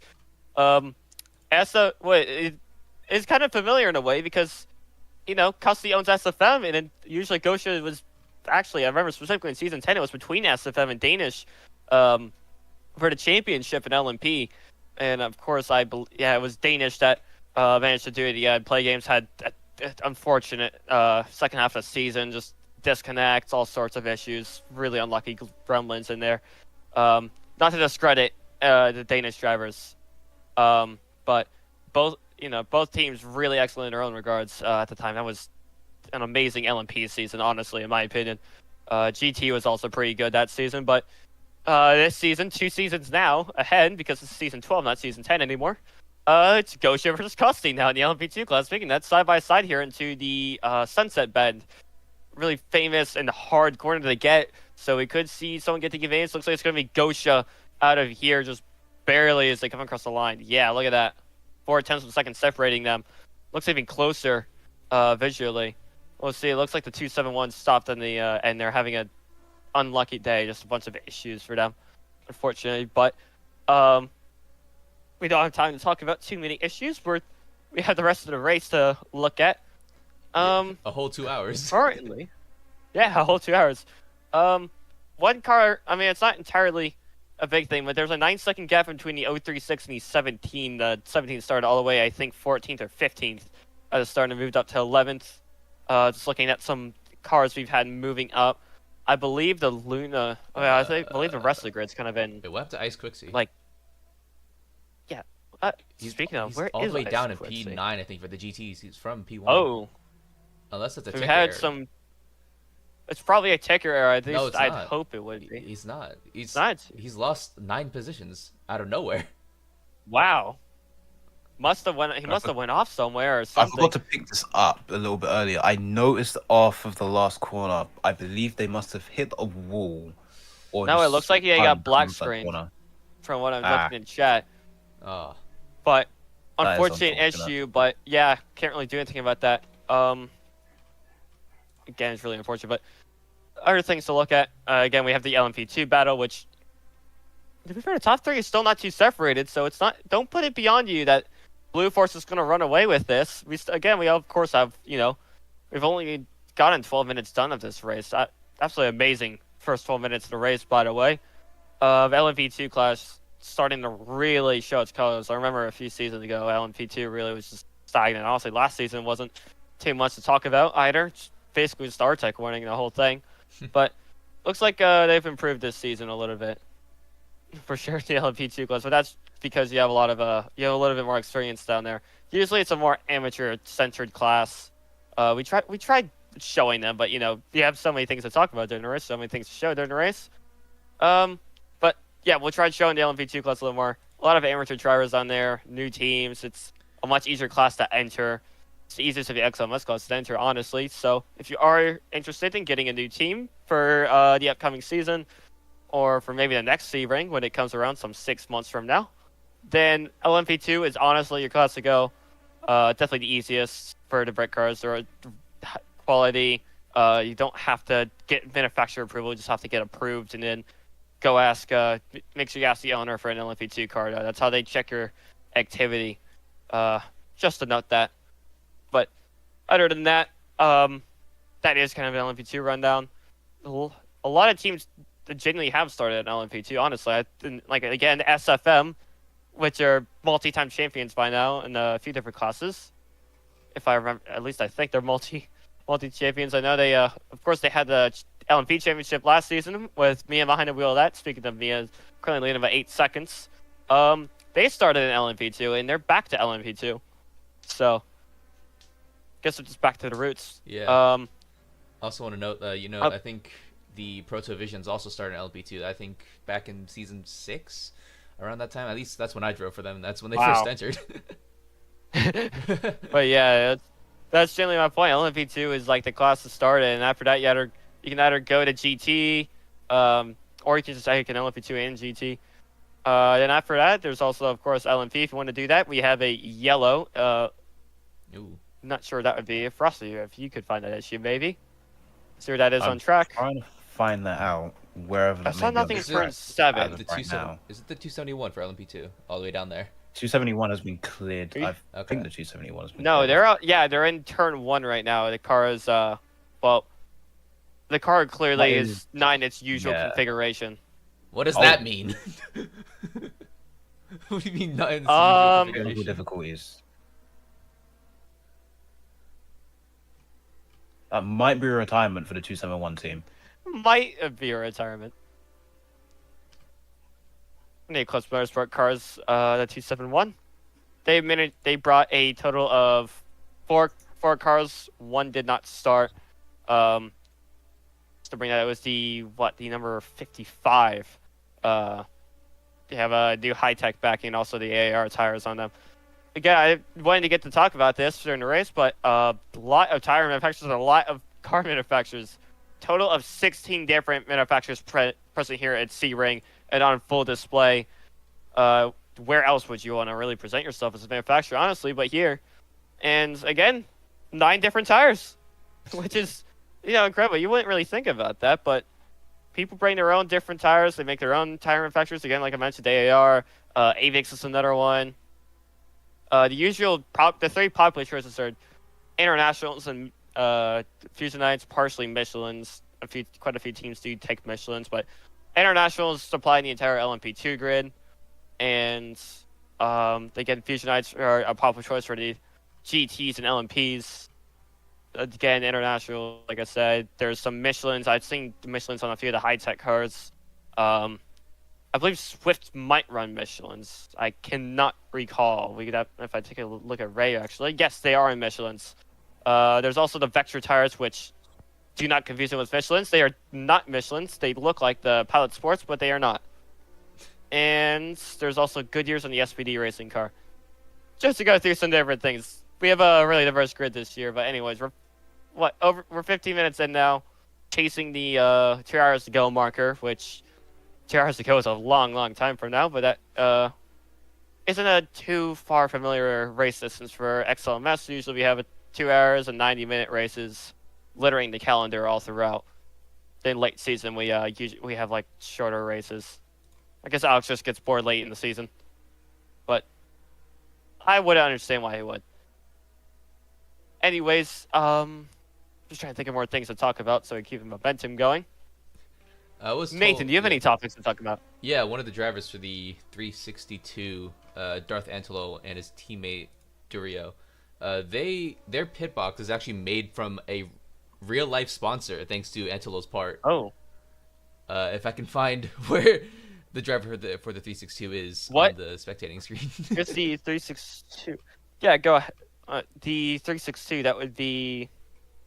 Wait, a 360 or 362? 362, driven by Antelo. Oh, yeah. The Luna car, which also... Wait, yeah, the Luna car using AAR tires. Where is the 362? Here it is. They have a... They have quite the stacked pit wall. Do they actually? They have 5 guys on it, yes. There's They a have car in total the of pit 5 guys currently. on here. Oh, That is the 44. 44 is in Including- the pits. Yeah, including Luna, the manufacturer supplying them. The Luna owners right here. I've talked with, their name's Robo, but Robo, a really nice person, by the way. Not the most successful in the RSCA competition, but produced some really nice cars. And also they have some pretty nice race suits as well. Overall, just a nice team. yeah. Big shout out to the 362 squad. But They have 5 people down there though, including plus Henry's here. Henry's here probably telling them that they're breaking safety regulation or something. yeah, Rossi, did they pit or is that just a run through the pit lane? 44 did pit. Yes. Really? This early? Yes. Ray complaining about Wow. server issues. Oh, I don't know why they've decided to pit this early. But Issues. it gets them through their first stint, but the second stint's going to be a bit of an uphill climb. They're also now a lap down, so any chance of them getting higher than P16 is going to be very impossible unless someone in the LMP grid retires. yeah. That pit stop is just not what they want to take, really. I mean, you really want to minimize the amount of pit stops you have to take in a race. Yeah. The longer Yeah, the for better. sure.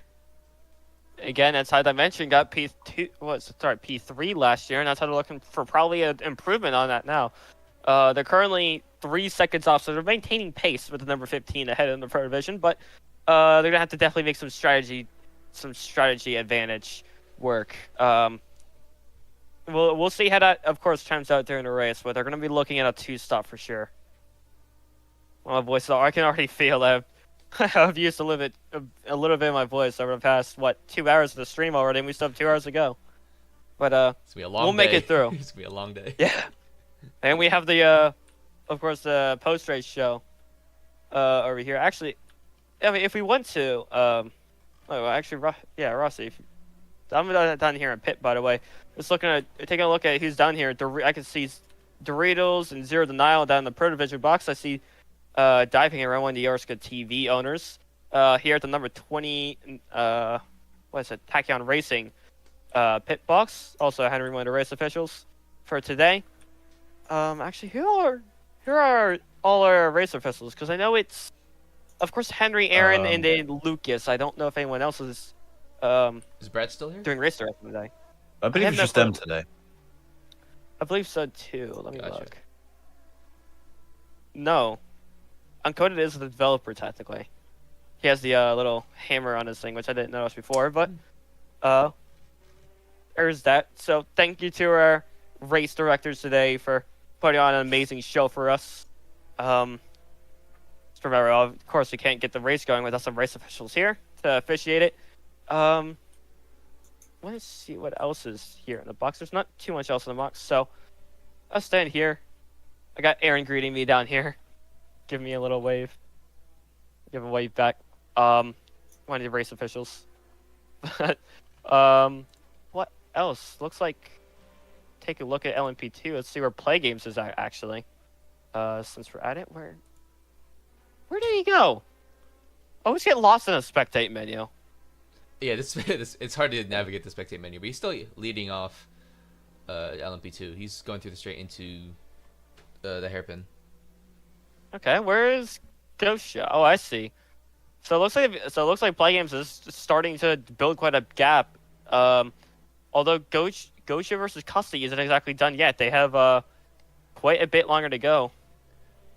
Yeah, the top three of this field they're very close to each other still. I mean, Play Games does have a small gap, but if Custy and Gosha still try to work together, maybe if that's even possible for those two, but maybe they could catch up to Play Games, maybe. Yeah. Not to mention, looks like the 067's off right there. Hold on. I was watching Thundermark, the 067's off. I don't know who the driver that be, but it was the wrong way around. Either Army Tricks or Funky. What's it? Funky 3 Crap. That's a little bit of a mouthful. Funky 3 crap. One of those two. I tried looking at who it was, but he was pointed the wrong direction on the track. I believe at Tower Turn, rather specifically. I'm trying to find them on the Is it spectate. the It's hard right hand? I can't see Actually, them. I think no. It's Cunningham Corner, which is one of the right-handers before it's a right-hander before a Tower Turn. At the top of the track. Yeah. If you're looking at a track map. Looking at LMP again, 15-second lead for me and the 999 car. After that, we have about a 2.6 second gap between the 15 and 51, and after that, 36 XFM car is trying to build its gap up on the RM Luna Racing number 362 actually, and after that, 998 is in pursuit. So it looks like the 4th, 5th, and 6th are all locked into a bit of a battle here. Not exactly 4th, 5th, and 6th, more like 4th and 5th. Thundermark aiming behind the 36 car, like I mentioned, and then I believe it might be Antilal drive. I don't know. It wasn't Antilal driving. I saw him out of his pit box. I believe it is it's Apple. Apple 15. Yeah, Apple. Yeah, Apple. Who's about to lap the 44. Yeah. Unfortunate thing for Swift here to have issues like that, but we'll see how they go. And again, like I mentioned, the 362 is currently in pursuit for a 4th position finish behind the 36. Would be, if I remember correctly, at least at my time here, would be the best result for the Luna as a manufacturer. Actually, should be great news for them. Of course, they haven't had a result like that in a while. Hey, then actually, what else? Where is the Alton? Oh, it's in 12th. Oh, dear. Oh, I think the That is 362 ran a little wide there. I don't know about you, but I don't know if you were watching that, but it looks like the 362 ran a bit wide. Yeah, he did run it a little bit wide, but I mean, he's on track. It's fine. Just a It's bit. fine. It's fine. He didn't Yeah. overtake anyone, did he? Maybe No not. harm, no foul. Yeah. Although, speaking about the Alton team, that's a fall from grace from what I remember back in the day. Yeah. The 067. Oh, that's unfortunate. The 067 is all the way. Yeah, I can see Lucas there. We just passed him on the stream. The Highly 7 has unfortunate. come That to is. the pit Oh, the 7's in the very pits. early. Ooh. Not an early Very pit. early This one's for for the 7 Centerpoint. there. Isn't it? Which Sorry, one is no, for Liberty Live MSGP. MSGP. Yeah. I believe I guess they have they- also overshot the box. They have overshot the box. Who's driving that car? I'm Ah. trying to still find on the spectators. That's a That would great be question. Wait, they literally just messaged. Narc Alpha is driving that car. Yes. Oh, Probably here butchered it that is. name pronunciation. Nerical. We're saying Nerical. Yeah, completely overshot the pit box. They're in the Oh, no, G91 that's not Racing the pit box Oh, for the Vextra. that is the wrong one, buddy. Yeah, they're They gonna. are I assume that Race Direction is gonna take a look at that, put their foot down, and give them a big penalty for that. Probably a drive-through, for stuffing in the Yeah. incorrect box. I've also got some interview. I've got someone down here in the pits who wants an interview, international trial for. Oh. National. Would you like to do the Yes. interview then, Rossi? The full interview yourself, Sure. or do you want Nathan? Either you two or Nathan do it. I don't want to lose You all handle my it, voice. Rossi. yet. You handle it, Rossi. Okay. Okay, Nathan, you're okay. driving in. You're forced to do it. I'll just Oh. let him know. There's just not a democracy.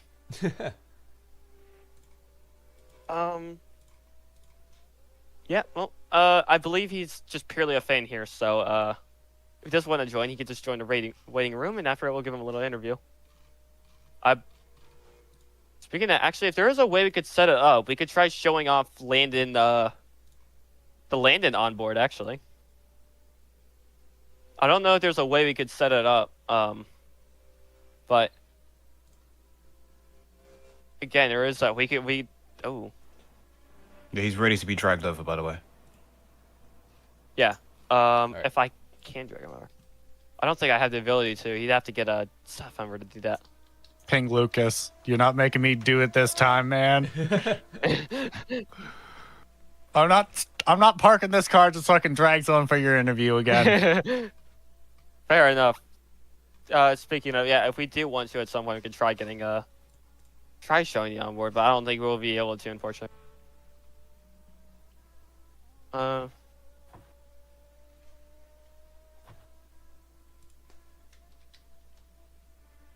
And you could just pop it out and mirror the window to do that.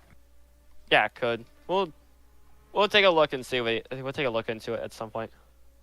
I'll see if Lucas actually drags him in here. I assume not, but we'll see. Oh, Speaking someone's of hit CC seven. limit. Already. Drive for Already? penalty for 7. Yep, penalty just went out over the main announcement system. Wow.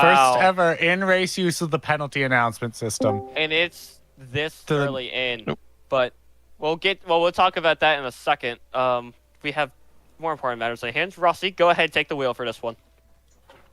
Well, down in the pits, we are joined by international rival, currently not an XLMS team owner, but a current team owner of one of the International Sports Car Championship teams. How are you doing, sir? Good. Yeah, I was telling David and all my guys that we wanted to come out and see this, not to just size up the competition, but just enjoy the racing in general and just kind of reminisce too. I mean, about a season or two ago, we were here on our debut for Sierra Rossini Motorsport, and the guy to my left or right, David, me and him, we did some pretty fantastic things together, especially winning about half the races of the season, including this one. But I will say it's definitely a special moment to be able to win your first race on your debut.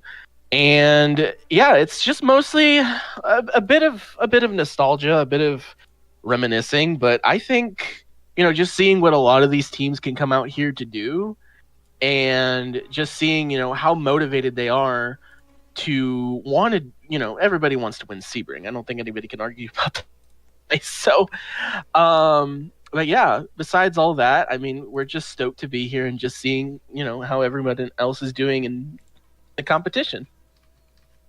I mean, that is absolutely amazing to hear.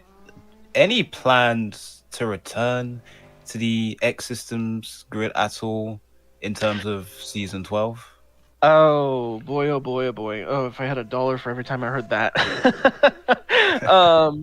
No, I mean, there's a lot of, we've had to do a lot of logistical changes within the past couple months. I mean, we definitely took an interest in ISCC, mostly because of its growth in the GT3 program, GT4, and especially TCR. I mean, as we were racing last week, RGSR was managed to get 2 podiums, one in GT4 and the other in TCR. Could have gotten the win in TCR, but it's a new car, it's a new day, rookie mistakes happen. But obviously David, who was driving the number 35 GT4 Ford Mustang, and then Ryan driving the number 52 Alfa Romeo TCR, it's definitely a new partnership that we've been able to put together with Alfa Romeo, as well as returning to Ford with the Mustang. But I mean, it's definitely, I don't think it's a learning curve. I think even though, despite it's not XLMS, it kind of feels good to just be able to ease back into it and do whatever we can. I mean, personally, I'm not the best road course racer. I'm going to be honest with you. But I think qualifying last and then finishing like at 4th or 5th, I think it's a good positive. But obviously, when it comes to racing for a win or maybe even racing for a championship in the future, I think I'd best rather leave it suited to those more capable on my team. But besides that, I mean, we're definitely looking forward to the full season of ISCC with all of our partners, with Ford, Alfa Romeo, Ralph Lauren, Monster Energy, San Pellegrino, and just having a good time with everybody and getting everybody back together. I mean, that's great to hear the plans and what's been going on since then. We will definitely be looking in and seeing how your ISCC journey goes during this season. But just final question. Everyone's been saying Mia, Mia, Mia for LMP. Are you still on that trend, or are you opting for someone else in the LMP field? Well, obviously everybody looks at the top person. Everybody, like when we were racing in XLMS in the GT category, everybody was looking at David, looking at us as an organization. But I mean, depending on how BOP goes and how things shape out during the season, I gotta be honest with you, as fast as Mia is, I definitely love a good underdog story. So those people you may see sitting a little bit lower on the pylon in each of their classes. Who knows? They could probably pull an upset or do something. In my opinion, underdog stories are always fun to see, and I'm hoping, you never know. Anything can happen. So either it could be full-on domination by the car leading right now, or a surprise win from someone towards the lower part of the pylon, towards the back of the field. Just we'll have to wait and see. We will indeed have to wait and see. Thank you for your time, International. Good luck on the ISCC season ahead. I'll let you get back to watching the action on track. Thank you so much. Good job there, Rossi. We have an update Thank you very much. Back to the action on track. We also have missed half of the LMP2 and some of the LMP pit cycle. Yeah, a lot of Speaking GTs of and that, cars were pitting. Yeah. The 051 has I will now say, boxed in GT. Yeah, I saw the 036 and the 17 pit in some of the toward the back of the LMP grid. Looks like they might be. It looks like they're actually. It looks like they're three. It might be a three stop, wouldn't it? It does indeed. I believe one of the team owners is spurring on one of their drivers to get the undercut. That would be the 362 of Aram Luna Racing. They're going for an aggressive undercut, it seems. 0367, 88 have been in the pits. The 47 also got done twice for speeding in the pits. I believe the 350, if I'm saying that number correctly, if that's the correct number. That is the 360.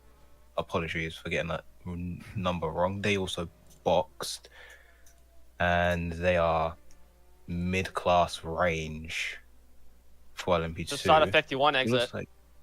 Yes. Wow, wait. 51 of Hunnick's just pit. So that's a 36-minute stint.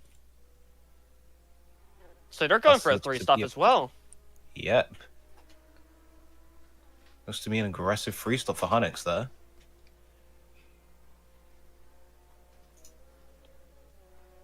I will try and find more updates on the current pit cycle as it develops. The number 3 has also come into the pits just now. That would be RTA in the Alton ARX car. A lot of elements here. Also, yeah, I can see the Alton from down here, a little bit toward the end of the pits. Also, here comes the number 15 in Predavision. So, just a lap of difference in between the 15 and 51 coming into the box here. We'll see how this stop goes for T Jerkboy. Whoa, wrong stall. The car's going backwards. Uh-oh. The car's going backwards. Oh, no. Oh, dear. Jerkboy's just standing here in disbelief. It is going backwards in the pit lane. The car is just continuing to roll. Someone's got the car, They have I a different think. driver in it. I couldn't tell who it was. It looks like the Ritos got into the car. 37 That's from all the way back. He is exited now. Oh, man. Wow. Complete horror there. The 51's going to get the jump Yeah, as well. Jerkboy jumped out way too early. Venice has a drive to penalty for speeding in the pit lane. Number 34 car. The 998 exits their box as well. That is insane insane what just transpired down here on pit road. But that's the randomness of road racing. Anything can happen in I road believe the racing. 15 and it just usually cut. does. Yeah, 15 just cut out pit lane Picks as well. Just that's not gonna add to their woes. absolute horror show for the 15. Yeah, Head that loss is there. not going. That is not going to. That's not going to give him any favors from the stewards, is it? Yeah, it's one of Wow. those Our things. leader is in. Michelle's in. Mia's in. Mia is into the pits. Mia's in Yes, she late, just completed a stop. really late pit stop too for Wow. the triple line. SFM, Really? SFM are 36 some of the as well. best with their pit strategy. And the 36 also coming in. Tires are just Gonna gone be- after no time, according to Mia. So, but that's to be expected. Sebring is a really, really tough track, both real life and in road racing too. A lot of wear being put on these cars right now, theoretically. I believe the 301 and the 10 are yet to pit as well, so to speak. I don't believe they've pitted 88. Yeah. 51 currently That's still looks to be net P2. Yeah. Jeez, I'm just trying to get my head around what just happened. Play Games is in, by the way, for the 039. At least it looks like it... Where's this box at? Oh, Play Games wow. overshot too! Oh wow. Oh, no. That's a Play big Games is overshoot. completely He's going, overshot. he's going all the way through. He's going through multiple pit boxes trying to find it. It's all the way back there. Just see. He's found his box now, but that's going to cost him a lot of time. What is Oh, going on the wait, pit wait. road right now? The 039, on the pit stall, it's blue instead of red. I mean, that could have confused him. But I feel like you should know where the pit stall is. Yeah. I found Rossi down here. Now the number 7 car is just now coming in as well. Also the 150. So a lot of pitters coming in. I'll try going back to looking on track since Rossi's down here at pit road. That's completely his territory usually. But everything just happened in front of me. That's crazy. Everything that happens here in pit road. As the second of the high techs in the race, the number 7 MSGP comes into its box as well. That's a which is second also- stop already. The 7. I believe so. There must be fourth stop. Yeah. A very unconventional fourth stop. Yeah. I was talking to Eclipse as well. They think it might not be possible for them to do a 3-stop. He said Litme has lag, which is a usual issue. Unfortunately, hampers Litme as a driver. He's not a slow driver either. But we'll see how they deal with that. Currently in 11th place for them, and then the number 7 car is down the order in 20th overall, 16th in class. We'll see how they can recover their race. Right, if they do. The 15 car is after those pit cycles, by the way. Actually, 301's out. The 301 hasn't pit yet. I think the 301, actually, the Cab Motorsport car is going for a 2-stop strategy, potentially. That is Rossi, bold. if you believe in that. I might believe it. I just might. I'm certainly They've made it work so far. I'm certainly not against it. Mia's just passed them to regain the lead. They probably are. If that works, Number 10 stopped on track. Did we- Number 10 is stopped on track. Oh, no. boy. Uh-oh. Middle of That's sector fine, 2, that it's stopped on division. track. Tasha Demetrius in the pits. What? Where's the teammate? Dario. where's the car? That's a good question. It was stopped middle of sector 2. Might have gotten rolling Doritos again, at but his they might be box. done. Wow. Oh, I think I see the car. I see the car. It's just before that little back straight. Sector heading 2, into yes, sector it 3. is. Wow. I don't see any driver at it. It's stopped in the middle of the track. Also pointed at the curve and in the wrong direction, so not optimal. That is just before the tower corner. I have a if you're feeling looking at that's a your disconnect. track map. Yeah, around the what is it? Man. Collier Curve is the name of the turn. It is in, right there. It's at the flat sequence of corners for the tower turn. Sorry, tower turn is the name of it.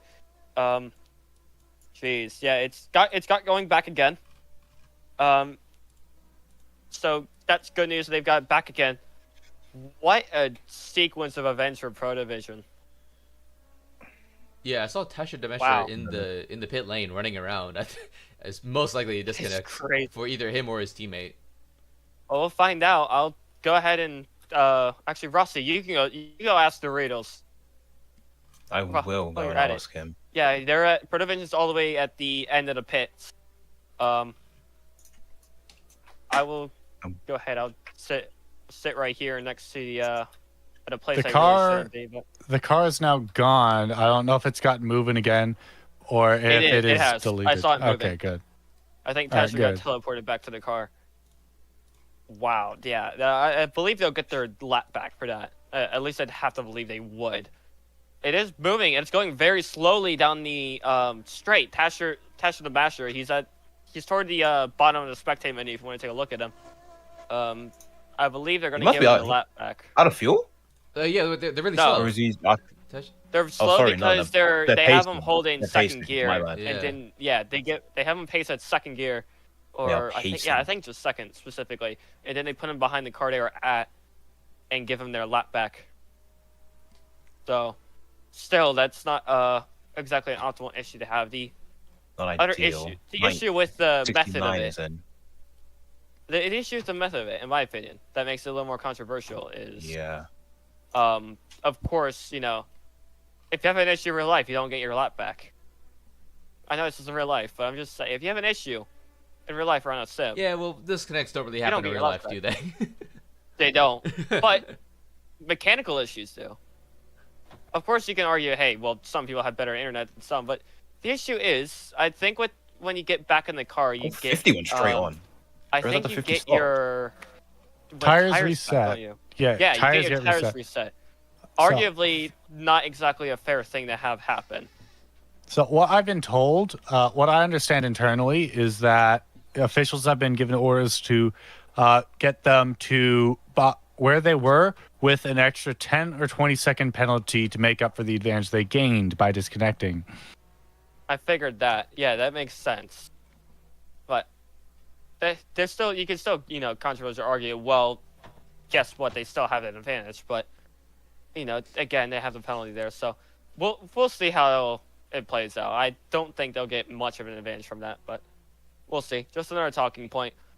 Speaking of, we have under 100 minutes to go, and the 2.4 hours. Just a reminder, we do have sunset and then nighttime here, late in the race, since it is, just to roughly at the real life 12 hours. This is one of only 2 RSCA races that have that, actually, because we also have that at Le Mans.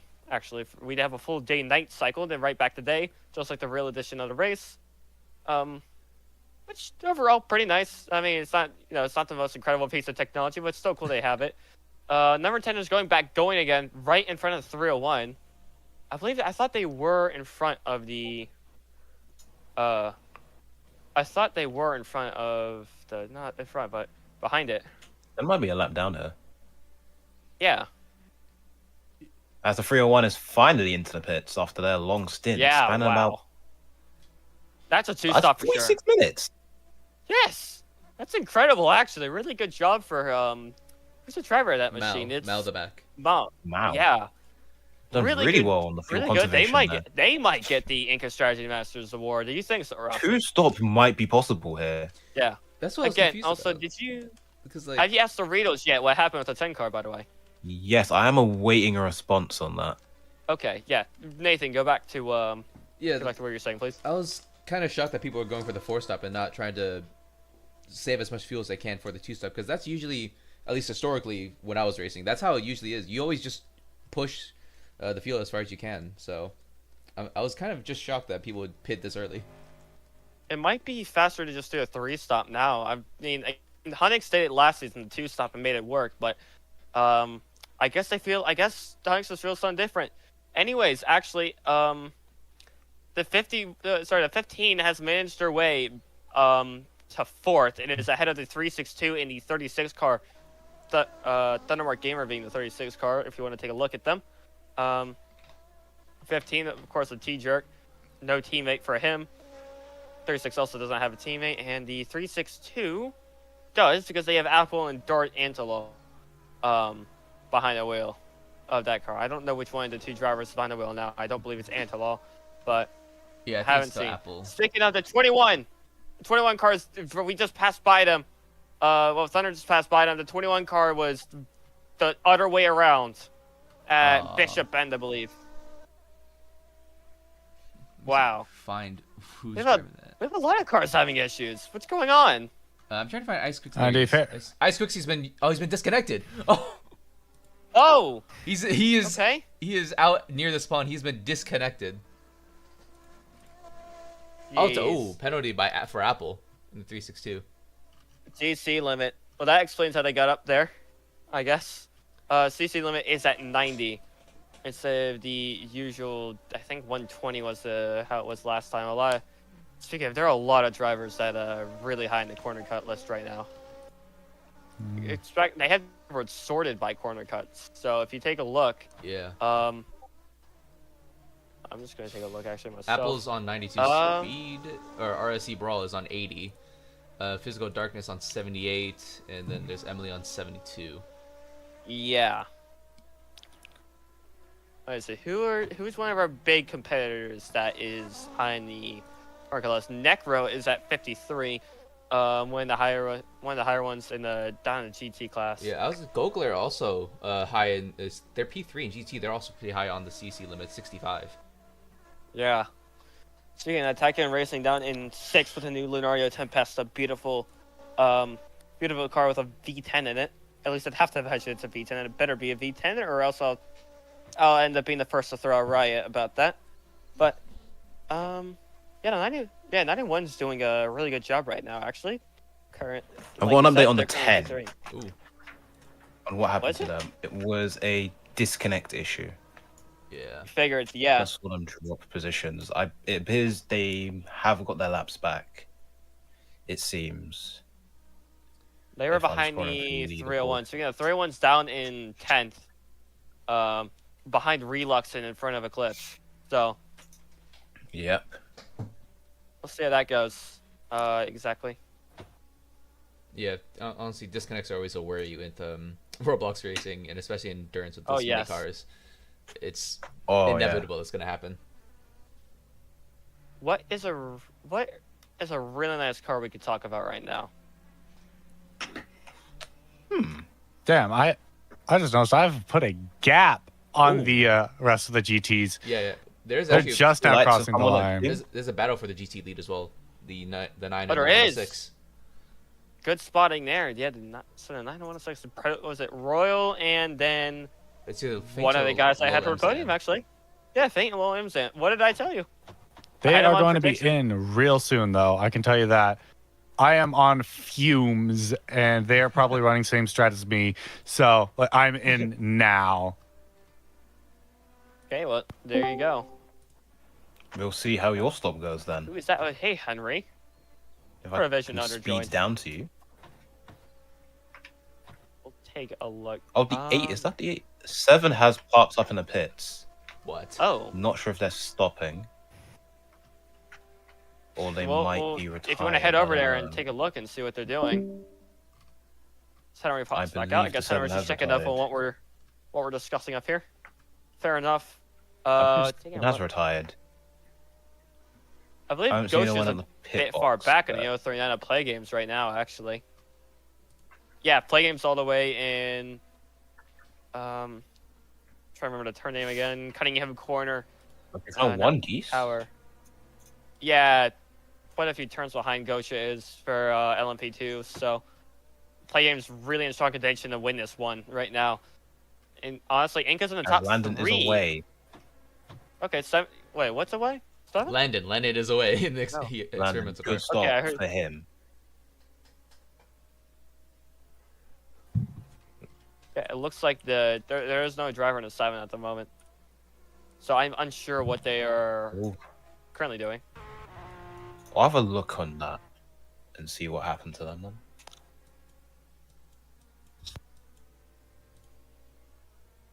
Anyways, you can just taking a little listen to the sounds here toward the end of the pit exit. Not exactly a pit exit, but it's fun to just sit here and listen to the sounds of the cars going by, all the different engines they have.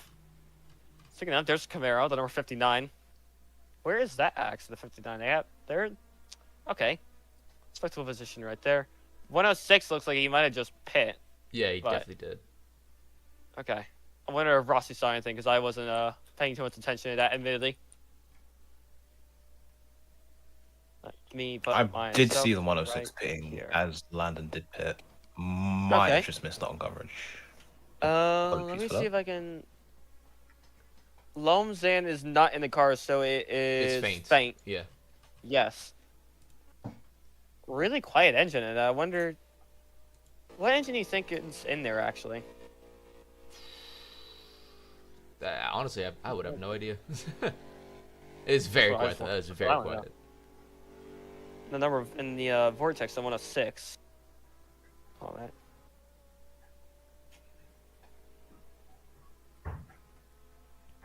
I think the real life version is the Vortex SAS. Is the real life racing manufacturer? Because I know they do. They build their own cars. Yeah. Like they entered the usually the GTX class. They have the 2.0s. I think that's what it was modeled after. Yes, it was. Let me take a look and see what engine it had. Also, I've just been told by Antolo, one of the drivers in the 362. He's fine with the interview coming up soon. If you guys are okay with it. Let's take a thought of it. Right, I want to see. Okay, actually, it is a V8. I figured it had to have been a V8, but yeah, in real life, the Vortex 2.0, which also looks just as amazing as the rendition that AMS have built here. Sorry, that Synchron have built here. At least I believe it's a Synchron built car, but the real life version is only 1,000 kilograms of weight, and it has a 6-speed sequential, and a Chevrolet 6.2. I believe I don't know what LS it would be. It's one of the LS engines, probably an LS7. It's a Chevy V8 basically. It's just a little bit back to the real life race car. I assume the RSCA one is, a little bit different. It'd be hard to convince the officials to have something lighter than the rest of the GT cars here if that was the real case. But everything's fictional. It's all the only thing that separates these cars performance-wise is the BOP and also the wheel. Which, actually, talking about that, Nathan, I'm sure you know the differences between the cars, what makes them separate in pace, and what you can actually do to make your car faster. Apologies. Which cars I was talking to? Any of them, in general. I'll be honest. The thing is, I mainly drove an LMP2, as between the Incas and Altons. Yeah. Oh yeah. I mean, they are different, definitely. In my opinion, I think the Inca, in my opinion, was just a better car than the Alton, at least when I was driving. It's the way to drive them is just very different between each manufacturer as well. Oh. But I never really got to experiment too much with different ones. Sorry about that. I know it's about wheelbase and also the vehicle seat position, and that's about it. That changes the performance for the LMPs and GTs. I'm not sure how different LMP2 is. I assume it's extremely minute difference. No, yeah. The wheelbase definitely does make a difference. I remember one time, and this is a completely different league, but there was a 6-hour race where I did like 4.5 hours of driving. I had a shorter, I had a shorter wheelbase than any other of the GTs, and I was just so much faster than any of them. To be honest, I was faster than some of the DPI drivers, and this was like a 6-hour race at Daytona. Oh, DPI. Wait, so was it a classic league then? Kind of. There was LMPs, DPIs, and then GTs, and I was in the GT class. And my car was just much faster than some some DPI drivers. It's interesting. Yeah, it is. But yeah, the wheelbase does make a difference. If it was older, then it used to be very, very common. And like up until like the early 2000s, and they when the Grand Road Racing Championship was the people running the Daytona 24 Hours, it was extremely common for GTs to be in like the top 3 or 5 or something. For instance, I think it was the lowest GT class possible that managed to win one event. I can't remember. I think it was. I remember hearing about that as well. 3 or 01. Yeah, I don't remember. I think it might have been Tie-Dye Racing Gaming that did a video on it. There's definitely a video on it. I saw it. I can't remember which year it was. When a GT car won at Daytona. Yeah. Just incredible story. All right, Rossi, do we have an interview with the Antelo? Is that confirmed or no? I don't think we have that confirmed as of right now. Because Antelo's just DM'd me about telling you. He's told you in DMs. It hasn't given me a notification on my DMs. That might be in my message request. I will check that right now.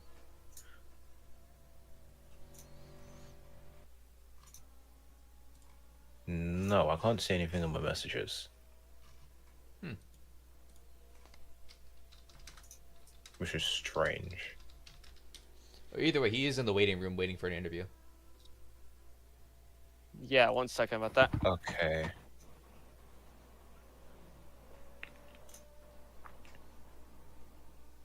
So for some reason, I cannot remember. What was the original race length? 144 minutes? Yeah, 144 Or minutes. yeah. Okay. No, about 11 minutes away from the halfway point, I believe. Or 13 minutes.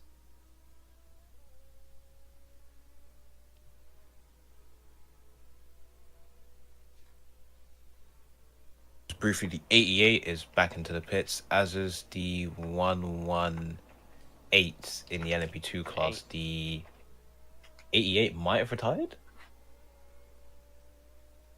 88 might have retired. Yeah, the Sun's 88 already has coming down a little unfortunately earlier retired. than usual. Because I think it's a bit earlier than usual. Unfortunately, yeah. The 88 has sadly retired from this race. Jeez, a lot of retirements now. That is very unfortunate. I think the Yeah, it is. 17... 17's also retired. I was just about to announce that. It cited lag. They cited that it had this immense lag, which, Damn. fair enough. I mean, if you're not having fun, it's lagging that much. Just pull the car in. It's only a game, anyways. But, Not a big issue. yeah, that was I mean, very Roblox is on the line. Well, Roblox is on the line, but if you're not gonna be up there for Roblox, then also the entry. Hey, there's no entry fee, is there? No, Exactly. there isn't. There isn't. No. Completely free to enter RSCA. All you need is all you need is a car, a pit box, and a few random people off the internet. Bricks too. Shove them in the car, hope they get along with each other, and yeah, you need some bricks as well. Nathan, Also, they just need you to stand tell by in chat on if you that driver interview. swap Alright. and with who, because of issues at the moment. Anyways, we are 84 minutes to go. Ooh, okay. I didn't see this from Alex. Yeah, I forgot about that. But Vermont and Saitama also have day-night cycles. Alex chatted that at some point in the YouTube chat. I did not see this, but Saitama actually starts early, which is similar to the Bathurst 12 hours, which also starts in the night. Interesting information from Alex the 8678, league owner of the Roblox Sports Car Association. Wait, say time. Oh yeah, they do. Oh man. Yeah. Oh, that was a long time. Damn. Well, yeah. It has been a while. We are ready for that interview. Also, Tenefes was judging my...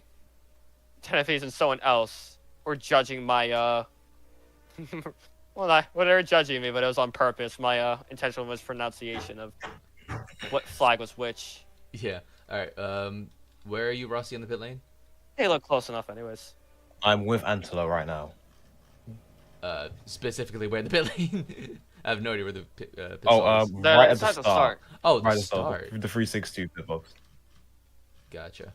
What's my head down there? Is the sun is currently setting on the... Ray beautiful also photos wants for an me. interview afterwards too. We can try and squeeze him in 5-10 Yeah. minutes later. Okay, well, do we want to take... Russ, do you mind taking Interlaw on the interview then? I do not mind, and then Nathan can take Ray's one afterwards if he does not mind. I'm really focusing on Nathan, if streaming, you to wanna be do that. honest. I'm just... Yeah, I was gonna say. And Okay, I yeah, need that's to fine. focus on I'll the... take Ray's then. Yeah. let me take a look. Ray is also right here, of course. But might as well go over the top 3 per class and just you go ahead with what's going on a little bit with their race direction at the moment. 999 is leading by 41 seconds. It's being the lead with 81 minutes left on the clock at the moment here. Sebring, Florida, again, 3.7 mile circuit, very prestigious, very historic. After that, the 51 Dimension Motorsport is in second. The 15 Predator Powertrains car had an issue in the pits, causing it to drop about 11 seconds, about 10.8 seconds actually, if we round that correctly, behind the 51. We'll see where that ends up. They're both on very similar strategies. Then after that, the 36 and 998. So that means you have Mia, Hunix, Jerkboy, Thunder, and then after that, Ibuprofen for your top 5 in LMP. Then down in LMP2, I believe they're in the middle of a pit cycle themselves, but after that, it's the 37 Team MSRT, the 039 Blue Force GP, and the 66 Pretoria Racing cars. Taking up the top 3 in that class, which should be driven by, if I can pull this up because I forget everyone's names, either OMP or Martin Thomas. Again, I believe they have to pit. So realistically, after pit cycles, you'll have the 039 Blue Force GP of Play Games, after that the 66 Pretoria Racing of Gosha, and then the 69 Secret Formula Motorsports car, which is driven by Custy Cav. You'll have them as your top 3. After I believe the 045 and 73 are in their realistic positions. And then after that, in GT right now, it's the 91 G91 racing car that is actually in it's a privateer Vectra, driven by Golgier himself. Pretty decent driver, if I say so. Then after that, the 20 Tacon Racing and 9 Purpose and Powertrains. Although I believe they're also in the middle of, they still have pit cycles to go. Or they're just on alternate strategies. 036 and it's 362 just came in late. They were over the yellow line. I don't know if we'll be able to, if we're gonna have that on stream. But the 362 and 036 have both come in, as well as the 88. Speaking of that, 362 is down here with Rossi right now. I don't know what Antelope is. Down here. He's over there. I don't know why he's not with me. I will head over there then. But never mind. He's I almost have one more state. Was having some troubles on in pit road actually. There is a bit of miscommunication issues there. Looks like Ant was about to. They were about to do a driver swap, and Ant we're still trying to get Ant in for the interview, but yeah, technical difficulties on everyone. Waiting. Yeah. Whoops. Just wait for him to be dragged into the channel here. Yeah, but yes. Anyways, that's my little rundown of how the race is currently going. Under 80 minutes to go here at Sebring. The sun is currently setting, meaning the lights are going to we're going to act like the lights are going to activate. Heavy racing coming in as well. Looks like there's a stopped 118 there in Sunset Bend as well. Just to go over the Griffin Peterson GT. At the end as well. Yeah, but alright, I'll let Rossi, Nathan take this. I definitely need to have a few bits to drink. Understandable. Yeah. Yeah, that's thirsty. Then we'll get Antela and Ray in here for 2 different interviews, and after that we'll go back to our normal regular scheduled streaming. That is if they do get moved into here. 30. Yeah, I'll get someone to move them in here, but for right now, I'll let you guys take over. Yeah, 37 has also hit the CC limit. So that looks to be a potential drive-through penalty coming their way. Unfortunately, not ideal. Yeah, I'll be honest. 90 cc's is very low for a Sebring race. Very. Well, is that the lowest you've Keeping had everyone on their so far? toes. All right. To be fair, there is a push internally to drop the CC limit to promote some cleaner racing. That's understandable, yeah, but I remember we had like 240 cc limits when I was driving. Yeah. I don't know how that's going to go down well. Also, I will say it is very much possible to keep it well under the limit. I am currently sitting at 17 myself. So you can definitely keep it pretty good. Also, there's a dead GT in the final turn. I did not catch the number. Yeah, so 118, right? And there is a... I think so. The 39 LMP2 has stopped at the previous corner.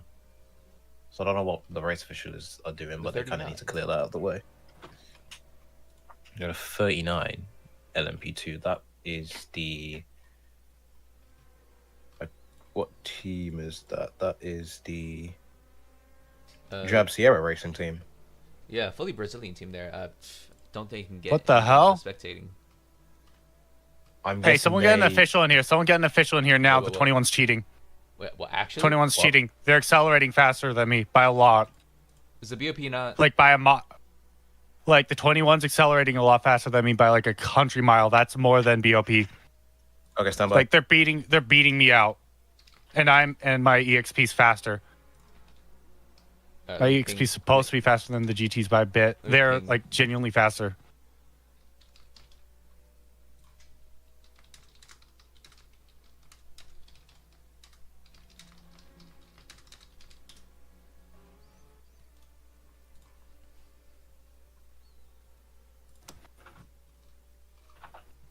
It looks like everything's just popping up now.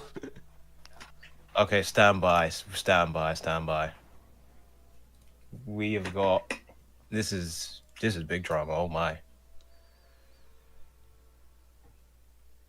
Yeah, they're beating me on top end. That shouldn't be possible. All the GTs are tuned to the same top end.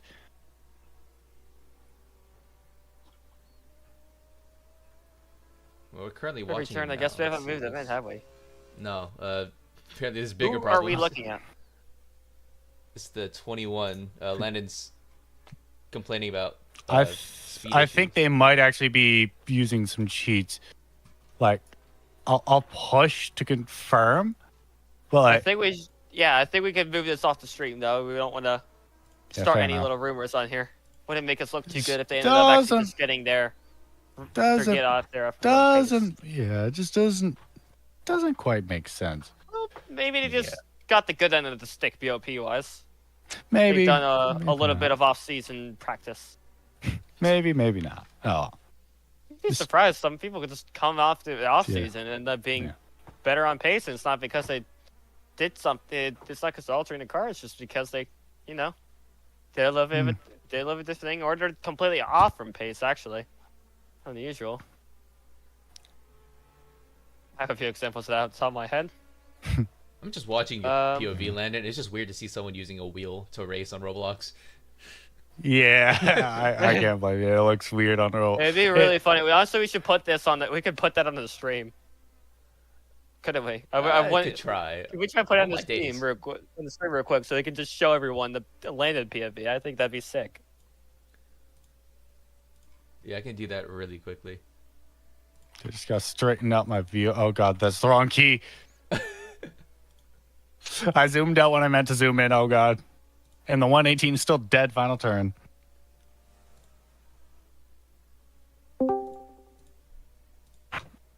Who has joined now? Hi, Oh, hey, Henry. Henry. That's Henry. What? All right. Are we still going to This mention is it? about the day. Yeah, Landon. We gonna mention it? 21 was looking a bit weird, but looking at it, it could be it could probably be chalked up to the BOP stuff. Just didn't exactly sit right with me. Caught me off guard. We already flagged that car, but it's the thing. We can't really call it in the race. We're gonna do it. What we are planning to do is reviewing the car after the race, and then we'll decide on something. Yeah, like look at that right there. Look at that acceleration. Until then, we'll just, I guess, cope with it. But we'll review the car after the race and come to a verdict. Yeah, it's just like doing that when I'm on my pace is just throws you off. Is pretty. If Yeah, you it can, is pretty. if you can clip some parts of it, that would be great for our research. But as I said, during the race, there's nothing much we can do, to be honest. Yeah. Also, is there any chance you can move Antolol into the VC? And Ray. Yeah. Yeah, we're trying to get them interviews. Just Angelo and yeah. Well, I've been waiting for 10 minutes. Oh, what? Sun's having a 21. Speaking of, Icy's just slowed Another down. black screen issue. A black screen issue again for the 21 team. You can't move on. If you And wanna do the Mia is intake, in, you move our to the- race move to the leader. VC with- move to the VC within Yeah, what I can't move in. 37 of Team Okay, anything MSRT is else? also into the pits. No, that should be it. That does sound like you have a voice changer on for some reason, Henry. Sounds very It's my bit it's cross. my new microphone. Unfortunately. Yep, 51 is in as well. Of Anyways, Hunix. goodbye. Yeah, there's Hunix. All right. See ya, Henry. As is the 15. Top 3 are in. As top 4 are all in. Henry, one of the also one of the race directors, just talking about the 21 car, which are currently having issues at the moment. I guess he's having a lock screen issue. No clue how he's having that. I've never had that. I've never heard of that. Must be an equipment malfunction. But Yes. we'll Well, see how that happens. There's Lucas. Hi, Lucas. Lucas, Hello. can you bring in Antolo and Ray so we can interview them? what? Antolo and Okay. Ray. Yeah, they're in the waiting room right now. There's also 2 car stops at the We'll take final 2 Antolo corners. first. Empty cars. 118 Were and they in the E39. chat? Oh wait. Oh, Ray Wolf, did you say? Antelo Ray and and Ray Antelo. Wolf. Yeah, both of them. The 116 Yeah, is but, also the 116 has been stopped in the final turn for about 10 minutes now. 118. There we go. Yeah, of course. We'll get to Antolo and Ray in a second here. I'm gonna take a look, make sure there's nothing else we have to talk about. Doesn't look like I don't see anything else on track right now. I guess we can pan over roster. We'll get Antolo first. After that, we'll get Ray for two of our LMP teams. Haven't gotten a. We need to try and get a GT or LMP2 interview at some point, but stand by. we'll Stand by 2 yeah, well- seconds.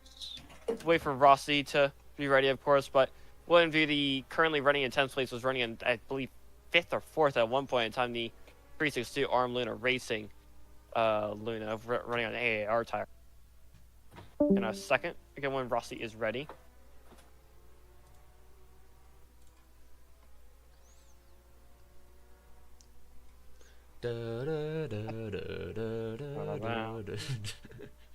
Dun, dun, dun.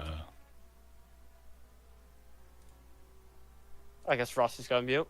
045. All right, I'm ready. Antelo. Sorry Okay, about go that. ahead, Rossi.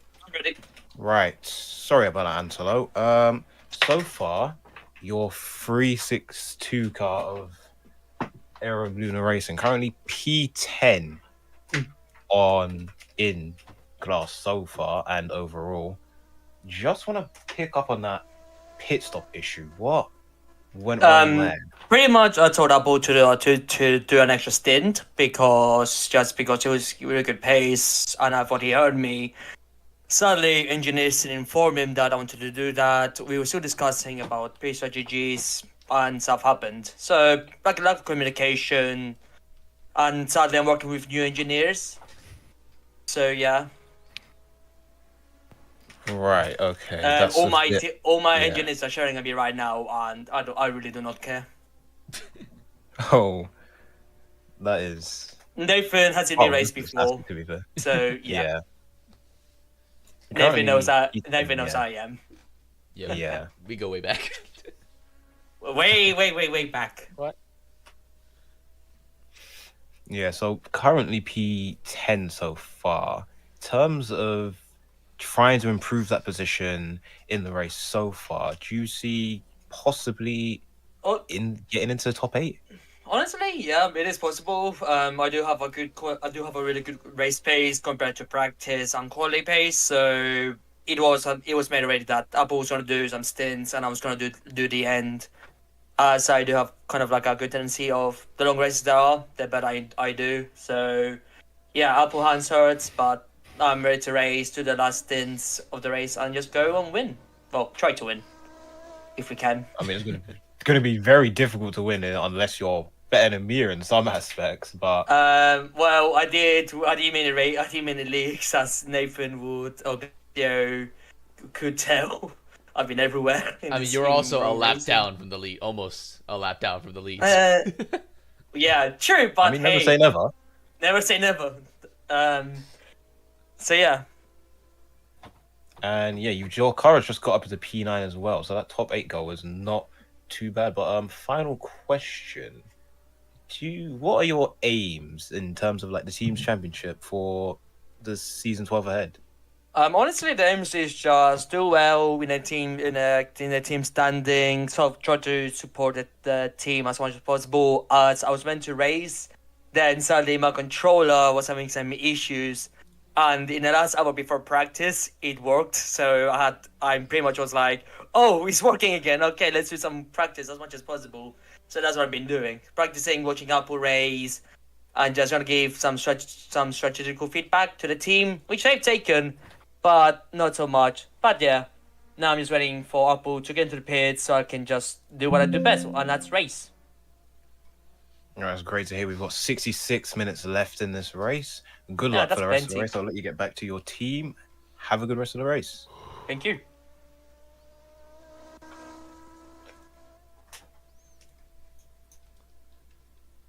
All right. All The right. next one That is. was. Oh yeah, go ahead. Yeah, Sorry. so that was Antelos. Next one's Ray Wolfel, right? Next is Ray. Wherever he is. So we're just walking over to the Swift team box, not too far. And now I am with Ray. So, Ray, it's been a roller coaster first race for you for Swift Motorsports. How would you sum it up so far? Returning Rossi. They were here. Oh, sorry. 5 seasons ago. Bad. Oops, my bad. Returning. Sorry, guys. Long time. Yeah, so how would you currently sum up your returning race? It's expected. We expected it not to go to have like a banger of a race, or just to have like one of those miracle one-off runs or whatever that. But it's just our first race back in 5 seasons, so I don't expect really that much. The early runs of this race was just chaotic. It was very laggy at the start. The car was just having troubles on its own, handling and turning rights. But other than that, this is a non-points race, so we're just gonna keep finishing whatever we can, and hopefully, as for the next race, we can try to see everything will improve, and hoping that we can go from a 1-car to a 2-car team for the first round, as that's our main goal, is to bring in the 77 entry in. But other than that, we did okay. Obviously, not the best spot that we need to be, but our main goal is to at least finish in the top 10. Top 5 would be a miracle if we ever get that. But Mystixo's in the car. He's doing a pretty good job at keeping his composure and cool. But yeah, it's been a long time coming for this team, this organization, and especially this car, the Wombat. You do have good amounts of experience with the Wombat as well, but as I'm speaking here, your car has just come into sort of a drive-through penalty. Not that it will affect position, but in terms of full season hopes, as you said, getting a top 5 would be a miracle. Where would you see yourself aiming for round 1 come season 12? Or the start of season 12?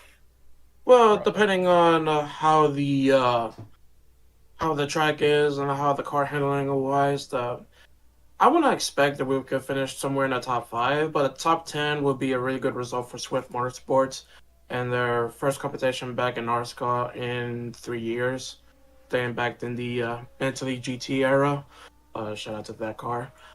But other than that, we're just hoping to get a pretty good result and do everything we can for this team to bring some little bit of success to endurance racing.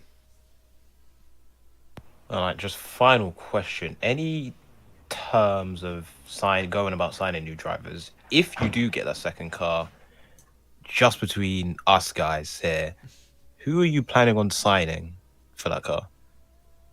That's a very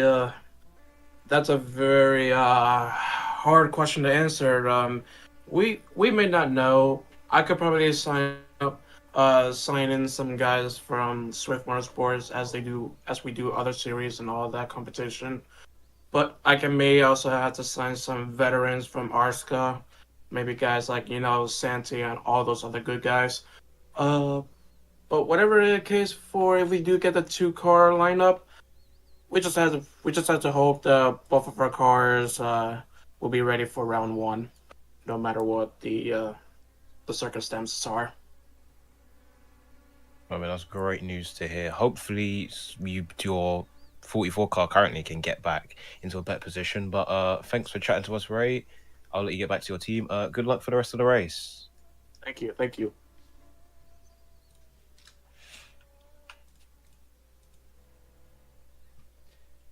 Well, back to the race here. We have a P2 battle between the 15 and the number 10, both Protovisions. I think it's T-Jerk and Tasher Demesher. Yeah, I believe that would be it. Right. Unless they put Doritos on one of the cars. But no, I think I see the rails on top of his box. So, and speaking of, I see play games out of his. So they did a driver swap at some point that we missed, fortunately.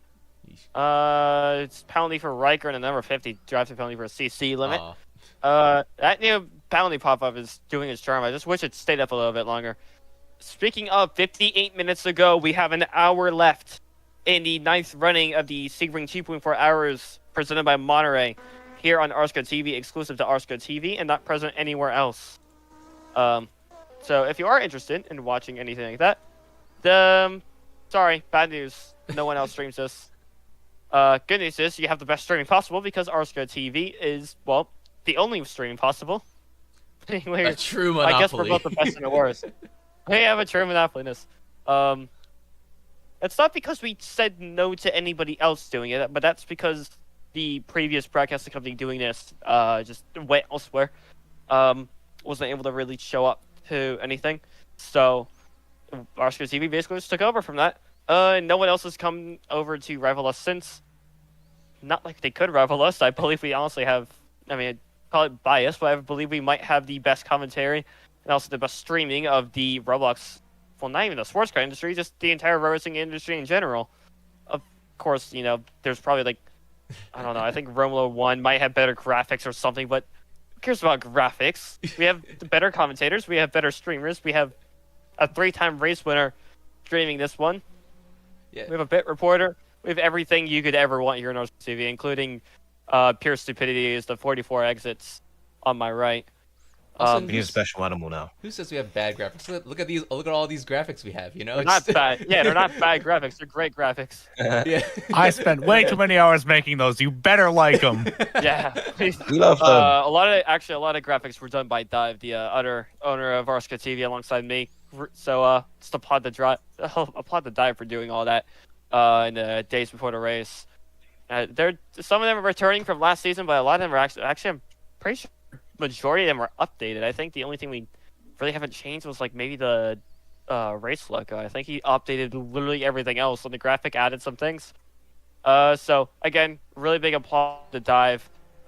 Great job just getting all these graphics for us, of course, because, well, I don't know how to do graphics. I've assumed the rest of you two don't. Actually, the rest of you three don't. I'm just good at driving a car. That's about it. Yeah. I can. Hey, I hey, don't you're good in the want to. booth. You're good in the booth too. You're a good co-commentator. Does that help you?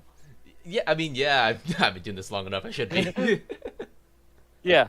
Also, speaking of, Antelol is in the car now, so we'll see how that goes. They're gonna be far lower than they really should have been. Yeah. That a huge strategy issue there. There's actually a battle brewing in P3 for the LMPs. I believe that's Wow. Tasher Demesher just slowing down a little bit, and that's allowed Hunix to catch it back up. So have to watch that. Speaking battle of soon enough. Hunix, we didn't catch it on the stream, but she went really wide and very close to the wall on the exit of the last corner, using every bit of track she can to try and regain this podium. Something must have went wrong in the pit stop, or just something small for her to get undercut. That or I guess Pro they're just pushing. I mean, that's you just have to at this point, as we see her getting pretty close to the wall there as well. Speaking of, well, of course Rossi's wondering. I'll try doing my best to take a look at it every now and then, but Gosha and Custy don't have a big gap from each other. Looks to be about 3.5 seconds roughly between the two of them. They're going to the Sunset Bend right now, the final corner on this prestigious track. We'll see that shapes out. Very much a familiar rivalry between DMS driver and the owner of SFM, currently driving his car to number 69, Anka LMP2. under Secret Formula Motorsport. It looks like Custy. Oh, I don't know if he. I couldn't tell if he did. I think it was just a lift there. It looked like he got super close to the wall. They're really using every bit of track they can and consistently as well. Just great job from these drivers. Good show. The 301 Cav Motorsport Jeremiah Mall in the back is also up there in 6th place right now. I know we have the battle for, what was it? Oh, actually 51's gotten up there. I'm not sure if Mao actually Did you stopped. catch that? Did you overtake? I'm sorry we didn't see that. We tend to miss things, but Hunix has now gotten past the number 10 Protovision car. And I don't know where the 15 is, but I think they're just a bit up the road. Yeah, I believe about 15 5 just seconds. final corner. Yeah, about 5 seconds Yeah. between them. Looks like we're gonna have some interesting things here. Heinek's on a charge right now. Speaking of It the looks charge, like- is- Yeah, things are gonna shake up. Yeah. Remember, anything can happen in a racing, and it usually I believe tends the to 10 is happen. in. 10 is boxed, I believe. The 10 is boxed. 10 has boxed. Yes, it has. I can see it right here. Good call out there, Yeah, Rusty. there I it didn't is. expect the 10 bucks. I guess it's the final stint. I guess it's the final stop for them. They just got on the box. No, they're a bit ahead. They're in a. That's the wrong box. Rados is in the car. That is the wrong box. That's the wrong box again. There. Not again. They can't. You can't do that now. That's gonna be a penalty, definitely. For That that. has to be a penalty. I have to imagine. This, I kids, mean- is why you make your flag memorable, like putting a goose on it or something. Yes, the issue is the 10 and 15 signs are both the exact same. They're still staying in the 15 bucks, so I believe that. So I mean, if any officials are watching this stream, they're gonna be taking a look at that one. And well, again, RSCA officials aren't exactly the most lenient people in the world. They will put the boot down if you do something wrong they don't like. Tennis driver swaps as well. So Tash is out of the car. Yeah. And the Reals is in, yes, And- but we'll see. He Yeah. might have to serve a penalty there. We'll wait for that to At flag least up. I mean, Nathan, you can probably testify that people have served penalties for that in the past. Yeah, it's a point that you really have to make sure you get in your head that you do not go into someone else's box or even through too many boxes. It's it's strict. Yeah. The penalty is strict for that. Even if it's your teams. Yeah, that's the thing about the Protovision pit stalls. I've had to go use them so many times, but they're the exact same colors and the font for the numbers are also very, very small, so it's hard to tell. And you have to choose the right stall just based off memorization almost. Yeah. But I never yeah, really the liked the officials design. gonna be looking at they have a nice design, but yeah, the officials should be taking a look at that. Well, I will yeah. not be surprised to get a penalty, but Specifically the design of the numbers and how big they are. It's pretty hard to see. we'll see. I mean, the previous time I saw the infraction for it, they didn't do a call on it, so maybe they changed it. And Well, just mainly very because that car was silently- going down the pit lane the wrong way without a driver in it. The 15. Yeah, that's a good point. That's a good point. think they were I think that one was self-served. Yeah. But no. To be fair, the other two were just having issues. I think this one has to be a penalty. I wouldn't be surprised if it is, but Yeah. we'll see. They're probably having a discussion about it up there in the box. If they're not, then well, we'll see what they make of it. But definitely keep an eye on it. again, RSCA officials very strict. If you do anything wrong around them, they will absolutely make sure you get penalized for it. Usually, it's a drive down pit road, which isn't. It's not the longest pit road, but actually no. I think this is like the longest pit road we have in RSCA competition, if I'm not mistaken. I'm trying to think back through all the tracks that I've at least tried. I think Sebring is definitely one of the longest, if not the longest. Le Mans the is longest. Le long Mans- itself. Le Mans is pretty close second, I think. Unless I- Alex yeah. has some sort of objection to that. Well, I mean, Le Mans also usually fits more cars on it, so. Yeah. 301 is in as well now. Like, I of think we had Mao. 54 starters last time. Chase Oakland with Uh, the So, GT. 19. Yikes. Yeah, 19 car. Penalty for the 91. Also 91. drive through penalty for the limit. That's the third place GT car. And then number 18 is the Relux car number in 8th position in class.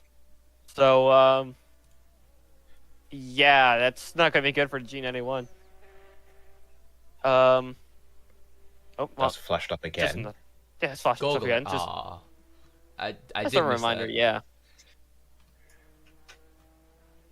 That's Already unfortunate. Yeah. This close to my throat here already. Gogler, honestly, in my opinion, is definitely one of the best drivers, I think, in that GT field. I just remember racing back with him a long time ago. I think season 7 probably in Saitama. He's old too. Yeah. I think the only reason I comfortably beat him was that he crashed in Saitama. So yeah, there's the 19 just pit, so they're gonna have to. The reason they came down drive-through, they stopped in their box. They're gonna have to go ahead and do another drive-through. They're gonna have to do a drive-through. So. Wait, did they? That's gonna send them down the order. Yes, they did. They stopped in a box fully. I don't know. I think they just cut the pit lane, I think, as well. Oh wow. Wow. Not a good day for Chase. I don't think they've cut. I just saw another car cut the pit lane. It looks like the 310. At least I think that's a cut, right? Because you have to go past the yellow line before you can go. Yeah, that's what I figured. Is it illegal to exit like that, or do you just get the CC?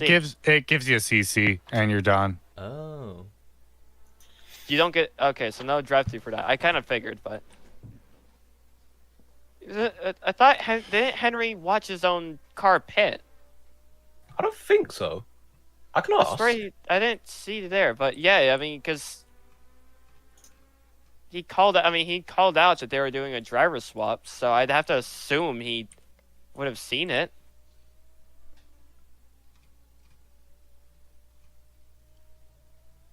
We'll see about that. Because it's still the wrong box. At the end of the day, it doesn't matter if it's your teammates or not. That's the wrong box. You will get called about that.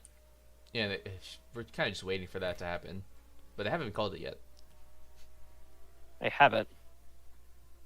They really should have. It is a pretty black and white penalty. Do not stop in another driver's box. There's no little blurred lines in between. It's as simple as that. Mm-hmm. In my opinion, I see International Tribal down here occupying the pit lane, having fun. Number 90 is also in the box, and I also see even what's his name? Play Games is sitting on top of 73. This is sitting on top of the 51 box. Oh, so it's Morpheus that's leading the field then in LP2. All right then. Oh, how nice it is to be back on fresh tires. I bet it is. That's like a car. That's like a race car with fresh tires on it, especially in the GT class. Fresh rubber. Yeah. Hey, look, your friend 21 is in front of you. Yeah, not for long though. I'll make sure of this Speaking of the 10, yeah, the 10 is in second right now, so. Get back God, here, that boy. 998 might be one. Is honestly up there with the best sounding LMP cars. High techs aren't racing, of course, but I have been I've been given some confidence about the way the high techs have sounded, as well.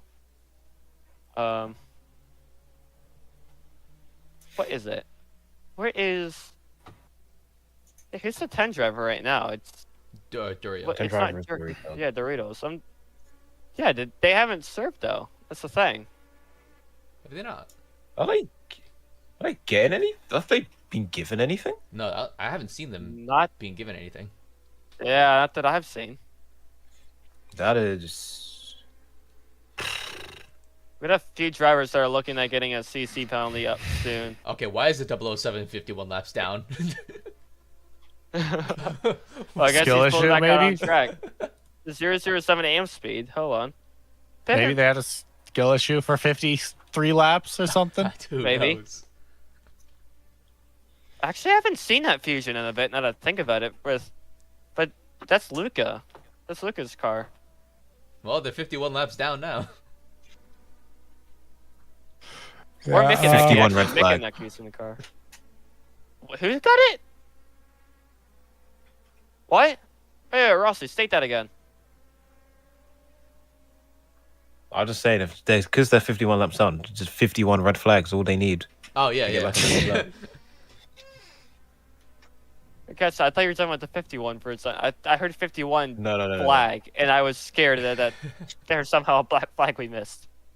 Nothing Speaking of has 036, happened to the 51, don't worry. Yeah, the 036 factory Inca car coming out of the pits. Not the best race for them at the moment, but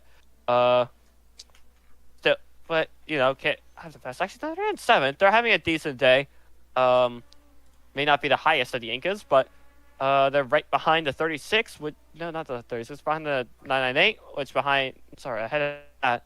If I get my directions right, ahead of the 998 is the 36 Secret Formula Motorsports, driven by Thunder Mark. Anyways, where are we at? Wow, we have not too much longer to go, and it's really, really nighttime now. Yeah. Night has set out on Sebring.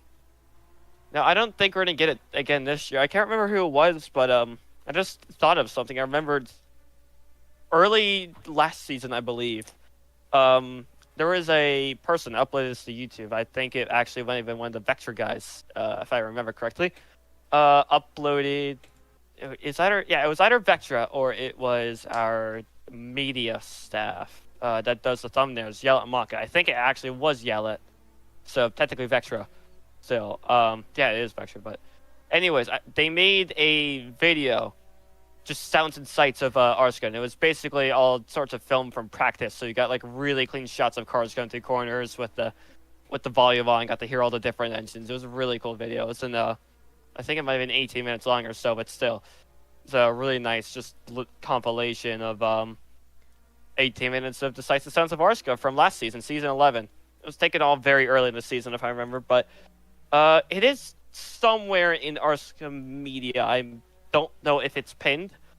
If I do find it at some point, I will probably make a mention of it next stream, just so anyone here can take a look for themselves, because it is a pretty decent video, quality-wise. But either way, we're past 45 minutes to go, so not too much longer left in this race, and we're gonna have some CC penalties coming up. I know. RTA is going to get one, unless he already has, for the Alton crew. Nuggets at 89, Encoded's at 88, Mosey's at 88, Multiback is at 88. A lot of 88s. That 362 car is double the CC limit, at least. Oh, he's close to DSQ if they keep it up then. Oh dear. Neck is at 85, Peacher's at 80. What else? Doritos is at 78. Royals at 77. Ghost is at 74, just to go over some of them. Anyone else I feel like they're just at a good enough CC pace where they're not going to get there, but we will see. I think if you're below 70, you're in the clear right now. To keep just doing what you're doing, but we will see. Of course, time will tell eventually when it does. But a good example actually is the number 51 Dimension Motorsport of Honix.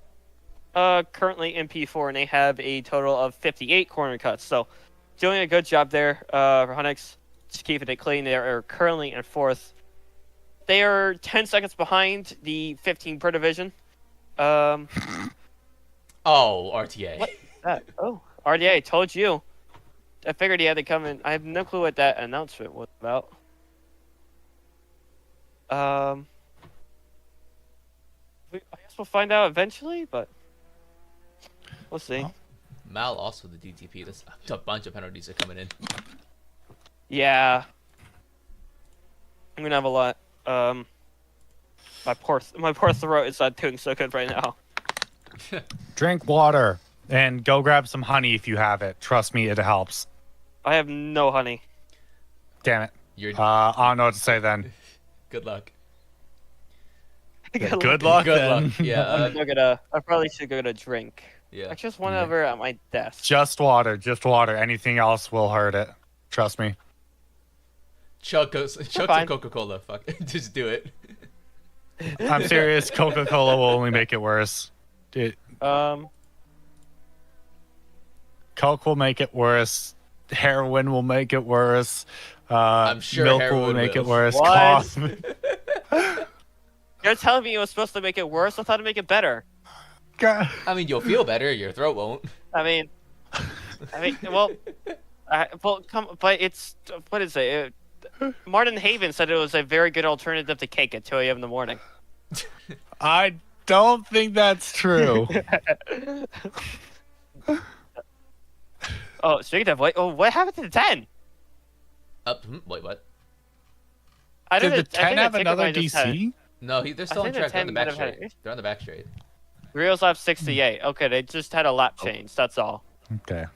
Oh, they have. I believe they have. If that lap change is what I'm thinking it is that possible? Oh, the penalty for getting out Penalization? the wrong box. Well, they're down in P10 now. They said the I believe lap the was laps were wrong. Huh. Either way. Oh, see, and Cody got a drive to penalty. Either way, I'm still believe they should have gotten a penalty. Maybe race control just take a look at it after the race. Okay, yeah, the laps were wrong. The laps were wrong. But- Confirmation from Onyx. yeah. The laps were wrong. So the 10 is not in the top 3 battle then. The 10 is a lap down, and Wow. is now P6. Hey, since we have a moment to talk about it, 56 was drive to penalty. Oh. So since we have a moment to talk about it, of course since we're getting later in the race and we're gonna have final pit stops coming up in a second, do we have any elections for the class winners of the Inca Strategy Masters Award at the moment from any of you three? I'll give it to the 301. I can't say. Well, I'm kind of driving right now, man. The 301's down in P9 though, so we'll have to see how It's that in plays P9, out. yeah. We'll see. True. They're not exactly in no man's land, but we'll see. Let There me are some just people take a 3 look. laps down as well, by the way. Well, the top 3 are the same as started. The Thunder was in 8th when he started, and he's currently in 4th. So I actually might take Thunder on this. I think they played their strategy really well, played their pace really well. Because initially when after the restart they're in 6th. So I guess they just got the strategy advantage on the 998 and even like the 10. I'd say. So I might go with the 998 on this one. We'll see as things play out. On the other hand, for the LMP, actually for LMP2, It's kind of just the same drivers, the same positions. yeah, a lot of that's kind of how it is. Usually qualifying does show who's favored in the race because a lot of it is pace. But you still have to do a good pit stops, as we've seen. If you mess on a pit stop, that can really compromise you. Actually, that We'll battle. we'll have to see That battle what for happens P2. soon at 1551. That battle for P2 and LMP2 I is will looking be really good. back in a sec quickly. LMP2. Okay, let me take a look at that. Gosha and Custy Cav. They're still going at it. Custy Cav, yeah. All race thing. And they're still within reaching within some sort of distance to the 39. So it's Yeah, going I for can well. see that. Really close race in the top 3 of LMP2. Yeah, they're not far down. They're not far from the 039. I think One of both of them are looking at the 039. 106 was off at turn 7. They went way Oh. deep and had to back up because they got past the cut barrier. Wow. Oh, that's faint, I believe. Yeah. Wait, did you say Must they have went had past some the issue barrier? there on the braking. Yeah, there's a cut barrier on the deep sides of corners like that, so you can't just cut it. And he went past where it starts, so he had to back up, turn around. Wow. Just want to mention real quick, in the LMP2 class, those top 3 is separated by under 2.5 seconds at the moment, based on my calculations from that. So LMP2 is far from dead. It's the most exciting LMP2's been in a while, in my opinion. But we'll definitely see how it shapes up for those 3 drivers. Really good shows by all of them today, just with how they've been on track. Of course, they're all 3 really big names in RSCA lore. Custy, owner of the Secret Formula Motorsports team. Play Games was a former SFM driver, ICC GT4 Drivers Champion last season. And I don't think I need to tell you much about Gosha. He's a Triple Crown winner, isn't he? Yeah. Honestly, I wish I was in LMP2 now so I could drive with them. Put my hat in the ring. Why not? Well, we're glad you're up here in the booth with us, of course. Yes, we have under 4 minutes to go. Of course, if you've been here with us for a while, thank you for staying around to watch the Roblox Sports Growth Association's 9th 244 Hours of Sebring, presented by Montre. My name is Mr. Kitty. I'm the primary commentator for, I was about to say sports off the top of my head, but for RSCA TV. Oh, God. Joined here by my streamer, and also co-commentator Nathan, 3-time Sebring 2.4 winner actually, and also joined by my also by a former full-time driver for the LMP class, Rusty, who is our pit reporter here. Again, thank you all for tuning in. It really does mean a lot that we get these views. Was it Aaron Gamer YT commentator having their sweet time? They have nothing to do, I could tell. Actually, Yeah, I've just been DM'd by Antelo, the driver for the 362. They've done their driver swap, but apparently, while he was driving, his left stick on his controller was moving too much. He had a bunch of stick drift. 049 from Blue Force GP is off TE16, turn 16. Which car? 049. Yeah. Oh. Looks like a That's one of the, disconnect. Blue Force cars, isn't it? Yeah. Yep, Blue Force. Looks like they had a disconnect. Wow. That's unfortunate, but yeah, we're having we just have fun up here in the booth usually. This is our thing with Sebring.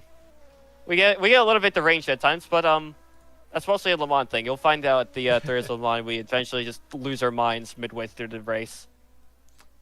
During Le Mans, we'll sing Le Mans Toujours. Trust. I remember during in season 10, it was my first time commentating Le Mans for the 3-hour course, and Z049 is off there. I remember commentating it and with International and Jack. We saw International earlier. We haven't seen Jack in a bit.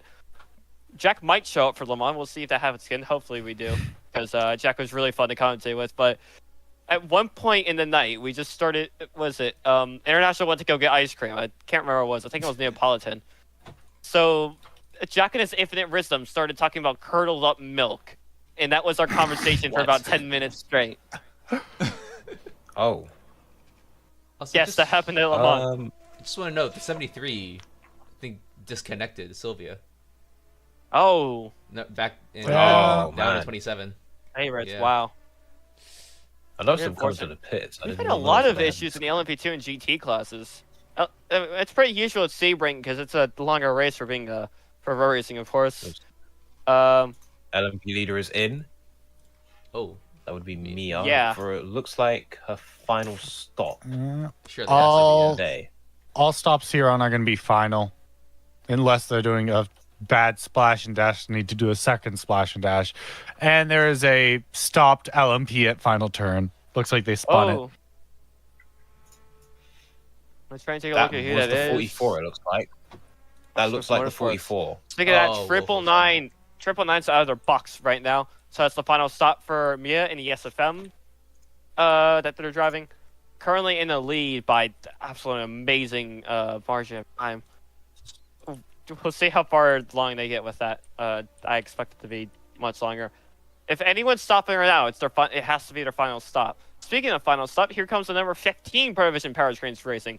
This will be their final stop. 33 minutes on the clock. Actually, it'll be 31 because of the timer delay. So we will see how they go with that. If they do a slightly shorter stop. Now remember to hit the brakes when you're in the stall. Hit the brakes. We do not want to see us. Oh, he's not even in the box.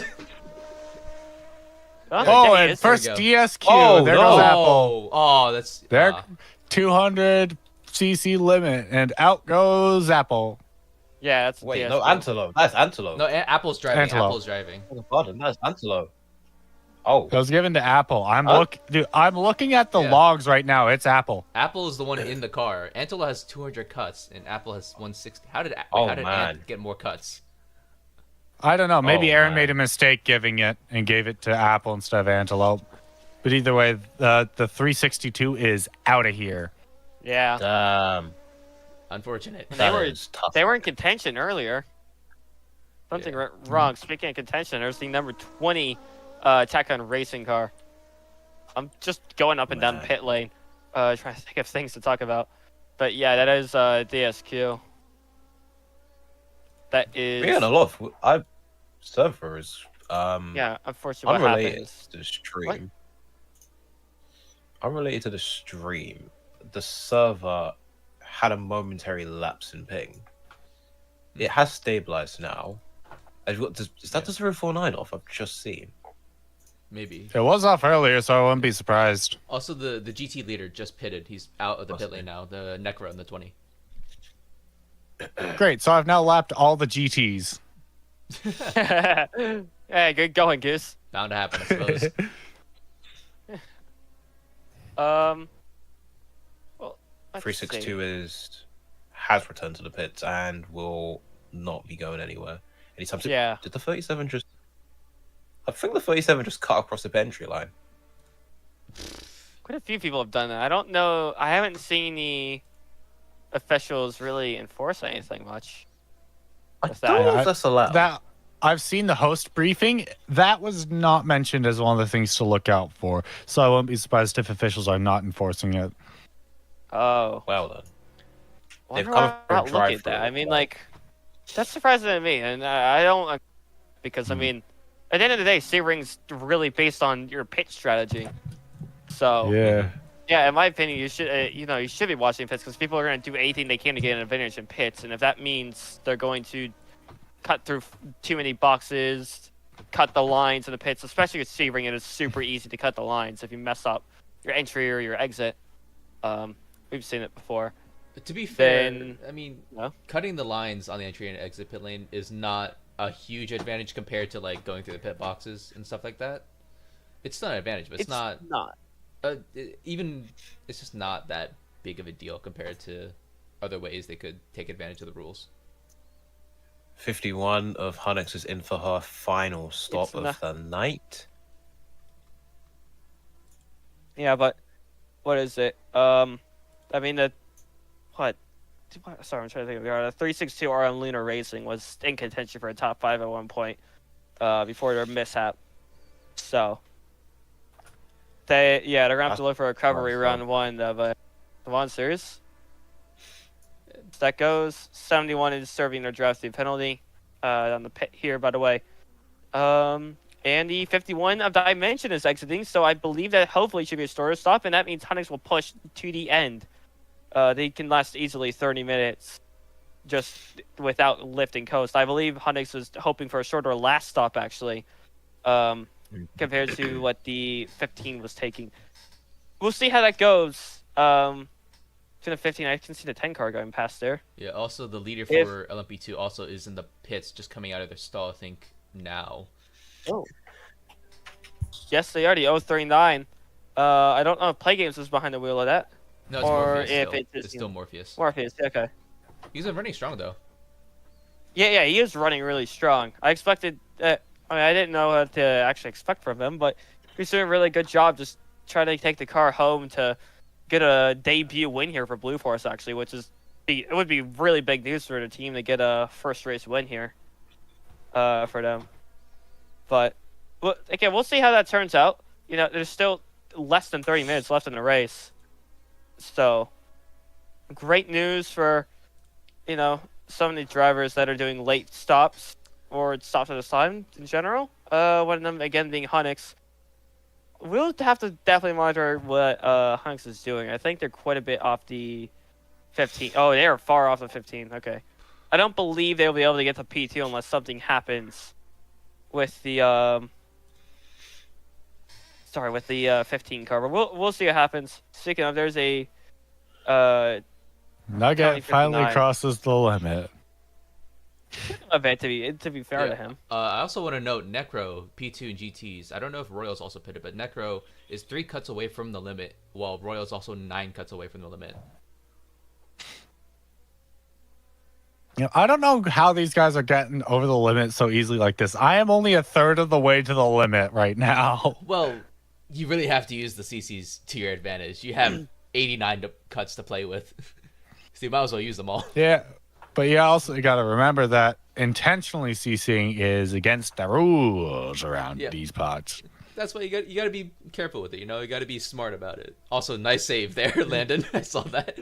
Yeah, watch, the car's probably gonna get loose through here as well. It really likes getting loose in here on braking. Like that, GT. like that right there. Oh! You saw that? Yeah, it loves getting loose like that. Yikes. And I'll do it up here as well. This whole section right here is slide down for me.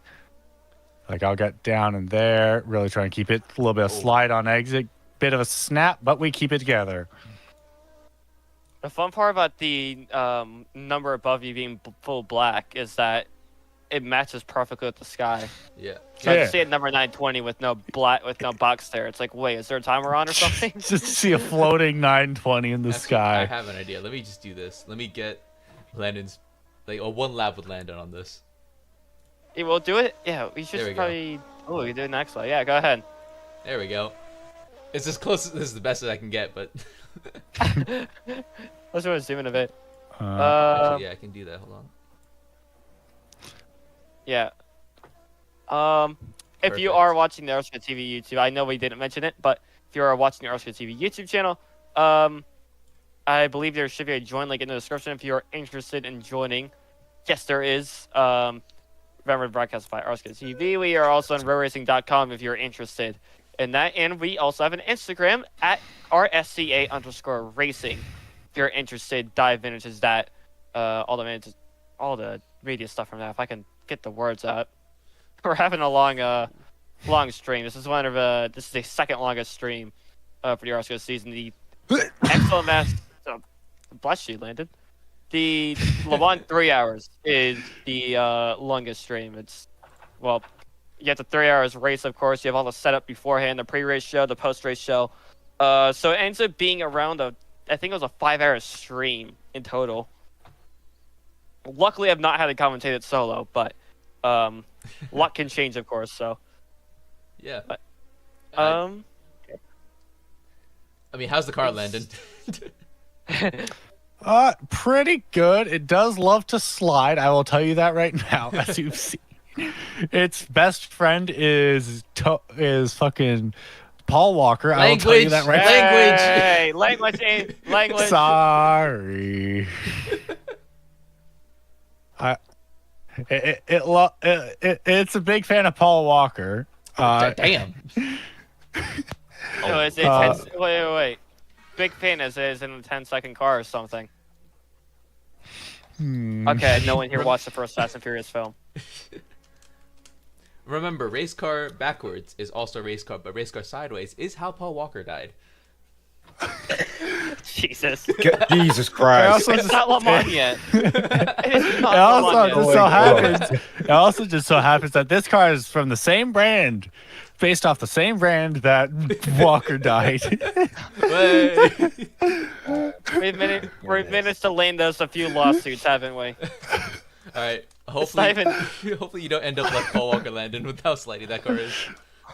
Yeah, hopefully not. I've made it 2 hours so far. Left So for my letterbox tomorrow morning. hopefully not. And they shouldn't be able to find me. Whoa!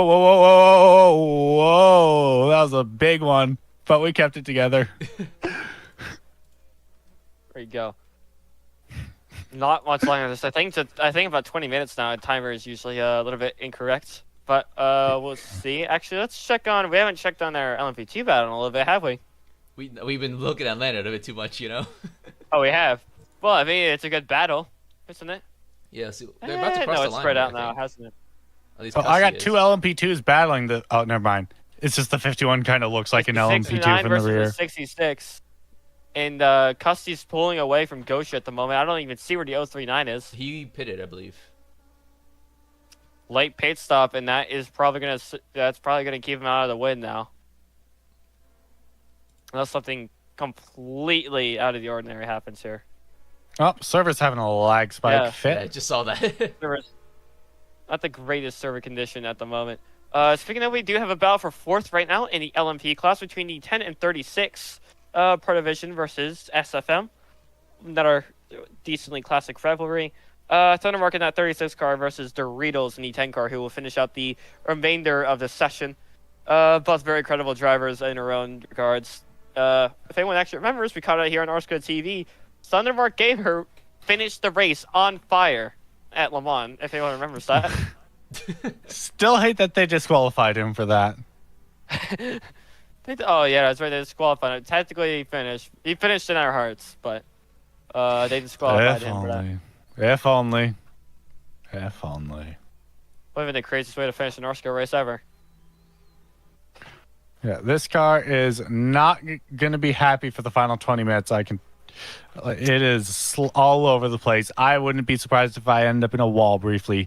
Though I do have a lap on the entirety of the GT field, so wouldn't really do much. Yeah, well, I'll try and monitor how it's going. Triple Nine's actually about to lap them, so just to tell you how far Mia got, Mia's about to lap the fourth place car. Oh dear. Yeah, Looks like let's see. Looks like their battle's spread out a little bit. Whose pre-race bet on how much Mia wins by is going to be correct? I think yours is. I think Nathan, you guessed a minute seconds. 30, didn't you? No, I guess 30 Yeah, seconds. And Landon did 30 one. I seconds guessed while a minute. you're off. I guessed a minute 30. And Rusty, then- what did you take? I don't think Rusty guessed. I don't think I got to guess. No, he I didn't wasn't there. guess. And then you what? You Yeah, took you- 50 yeah. seconds? Kitty? I said 50. I mean, it's Yeah, 56 right now. And you might end up being, you're probably gonna end up being closest here, unless Yeah, Pro well, Division I makes a had late stop. I had a lot more hope in that field, man. You had a little bit too much fun. After witnessing a season straight of Mia winning by over a minute, you kind of get desensitized to Mia winning by so much. Hey, If speaking if of, if the 15 gets a penalty though, or pulls a late stop, I win the bet That's because true. Dimension is a minute 16 back. they won't though. They just pit. They did pit like I think around 33 minutes to go. So they're definitely in their final stint. Yeah. Oh, the 15? you- If they ooh. pitted 33 minutes ago, then they're going to be cutting it close. They might need a splash and dash. No, they won't. I think quite a few of the people went 40. I think they went 40 minutes. The GT tank is the biggest, and it goes 50 minutes. Oh, well, we'll see. So, But other than that, what is it? Mia currently is not the fastest lap. They have a just under a 26.9. No surprise there. D-Jerk Boy has a 27.46, and after that, Honix has the third fastest lap with a 27.596. So, not too far off of Jerk Boy, but I don't think they'll be able to mount any charge at all. Looks improbable here. Go look at the fastest LMP2 driver. It is Play games. Play Games. Yes, and then he's the second off the slowest LMP driver, which well, probably the second slowest LMP driver. There's probably one further down there, but don't tend to look for that. Where else was I looking? Hold on. I'm trying can to think. tell Where's you- the GT driver? Well, Ice probably is a really the 42. fastest. Yeah, GT, yeah, it was Quixie a 42.322. okay, so second behind me. Yeah. And he has the fastest lap by Oh, second. Over a second. 1.4 seconds. Just to tell you how fast that car was and how it could have potentially won here today. We can probably look at that car but- later, but they're only P4. It's fine. A bit too many skill issues prevented them from catching a win. Well, they said they had the black screen issue, so I mean, I'll take his word for it. But then it was on the straight, so when it was on the back straight when it happened the second time I saw it. So I don't know why he just didn't just like kind of let the car roll. Hmm. When I was bound side by side with them, it'd be like they were spurts of really fast, like faster than me somehow, and then suddenly becoming slower than most of the GTs. I don't like the sound of that, Rusty. What is it? Sped. Oh, 998 sped in the pits on entry. Wait, who did? Ooh. and it's 73 Clocked is a in a wrong speed of stall. 98. Clocked a speed of 98.4. Yeah, that's that's gonna a be little bit above the penalty. limit. That's catching a penalty. 89.4 is the limit, and they went quite a bit above. E- 73 is completely stopped. And it doesn't look like there's a driver in the car, so I believe that's a full retirement from them. I do have to go and eat now. So I don't think there's much people pitting. Other than splash and dashes. But Yeah. I will try and be back. Yeah, I will try and be back for pre-race as quickly as I can. Post race. Oh, Sorry, post-race. Yeah. I'm sure I will be back as soon as I can. oh wait. Only Can I 17 get- minutes left Ooh. here. 17 to go at Sebring. This was a very long stream for us. Oh, Where's the my usual? ass hurts. My feet hurt. Language my Can you again. stop arms hurt. swearing on my perfect stream? Sorry, kitty. You're I losing my thought hey, you're losing my Catholic and Christian crowd that is watching this stream. Says the man who thought heroin would be good for his throw. If I wasn't wrong.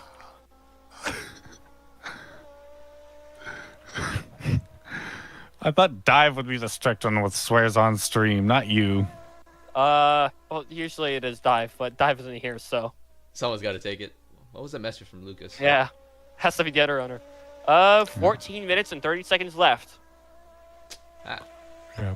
Alright, so Where, still yeah, that 2. clock is 2 minutes behind, so. Good to know. Good to know. My everything hurts right now, man. Also, I'm about to lap the number 9 again. Wow. Honestly, like driving a whole Sebring 2.4 hours by yourself is just a lot. Yeah, and it's even worse for me because I'm doing it in an actual rig with force feedback and not just slamming away on my keyboard for 2 hours. Well, since we don't have too much longer to go here, but we do have a post-race, little post-race show. It won't be nearly as long as our pre-race show was because, well, some of us have things to do. I'm not one of them, but I believe you guys are. Yeah, we do have some things that we need to attend to. Yeah, that and there's other things I want to do. We'll try squeaking in a few interviews, hopefully with the race winner. I know Speedy wants to do one. I'll definitely like Nathan and Rossi take most of the interviews because again, my voice is absolutely becoming fried right now. Speaking of that, it's a little bit off. Oh no, Gosh has gotten the penalty. Gosh has a penalty. Ooh. Yeah, he's hitting the 90 cc's. Oh, that's unfortunate. From second place, that will leave Play Games up and get second then.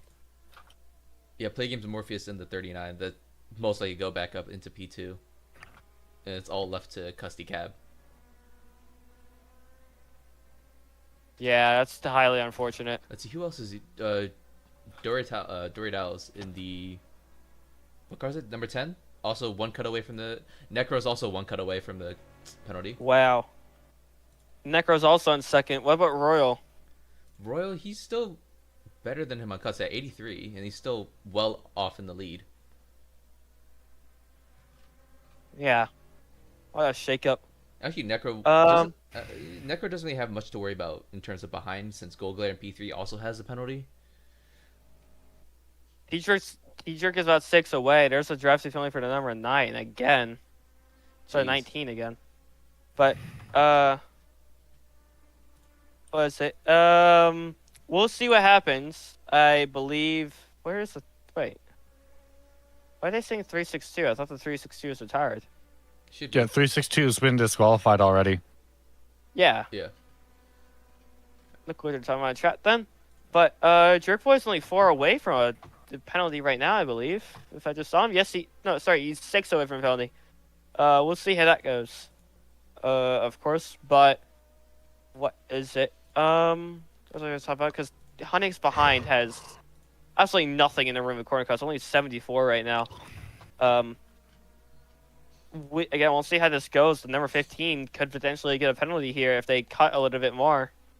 Now on 85, so they have 5 more penalties to get. They have 5 more CCs to go, and after that they do get a penalty, which would absolutely throw the race in the 51's favor and give them another position up from when they had last year. And I might finally win that bet. Yeah, you would win that bet. Well, anyways, we are close to the end. I don't believe we're going to see any late. If we do see a late splash on that, they won't change anything about our stance on this. But we might as well do our Inca Strategy Masters Award while we're at it. If anyone wants to elect anything, because personally, I think for the LMP class, I'll have to give it to the number 36. If anyone has to disagree with that. I would say that award should go to the SFM team for signing Mia. I think that's a great strategy to have. That is a 10 out of 10 strategy, my friend. Would be a great strategy, but Frosty, do you have anything to elect? Has he gone to eat? Oh yeah, that's right. I like the 36 though. They started at around 8th, and they worked their way up, not only by pace, but also by just pitting a little later than the rest of their rivals were around them. And because of that, they've ended ahead of one of the Pro Division cars. And the SFM will have technically beat the Pro Divisions completely. To put it that way. Let's see. Taking a look at LMP2. I mean, it's really hard to make a pick for LMP2 in my opinion, because you have, your top 3 up there have just completely been the top 3. I believe the 045 is in a place it qualified in. If I'm not mistaken, yes, it is, because that's Lance Simmons behind the wheel. 37 or 360 maybe. I could give it to one of them, the 37 or 360, which would be 37 is Brandon Thomas or OMP. So I guess I'd have to give it to one of them, wouldn't it? I think so. Let me see who qualified there. The team MSRT for Martin Thomas and OMP 5H. But I don't know who's. I can't see where they exactly qualified unless they were that low. Yeah, it's kind of hard to. They might. Yeah. It's hard to find. I think they might have just been. To the back of it? It's hard to tell. Let's say they must have a reserve that would have qualified. Yeah, that's what I would assume. Yeah, some of these drivers just aren't here, and the reserves kind of Physical darkness qualified the car from the looks of it. Yeah. Maybe. Yeah, and he got 46 in qualifying, so I think if I had to give it to anyone at LMP2, it'd be the number 37, Team MSRT. Of course, there are 4 cars in front of them, but personally, they played their strategy pretty well considering they got themselves up to 5th place after starting in the back like that of the LMP2 field. Oh yeah, really good job from that team. Yeah. I have to give it up. props. Yeah, you have to give them props for sure. Especially if there's mostly amateurs down there, so good job by them for sure. Well, sort of good job. They're at 170 corner cuts at the moment. Racing to see if they can get a DQ. Racing to that point, but hey, they got up to 5th, I guess. Whatever gets you there. And then for GT, honestly, I would say Gogler, honestly. They're up in P3 and they started P8 in the GT class. Yeah, and even after they had some issues, I'm pretty sure, haven't they? Yeah, they also do have penalties incoming, but either way, it's been a pretty good race for them. Great for them. So our actually initial, because this is the first time we've done this, the ANCO Strategy Masters Award for the 9th Sebring 2.4 hours here. From RSCA TV, we will give it to the number 36 SFM, driven by Thunder Mark. Physical Darkness in his number 37 Team MSRT LMV2. And then on GT, we'll give it to the, the 91 is a little bit lower there, actually. But I guess we'd have to give it to the, they went down to 6, so. I would imagine they pitted then. Sure. Must have, but. I guess we'll have to still give it to G91.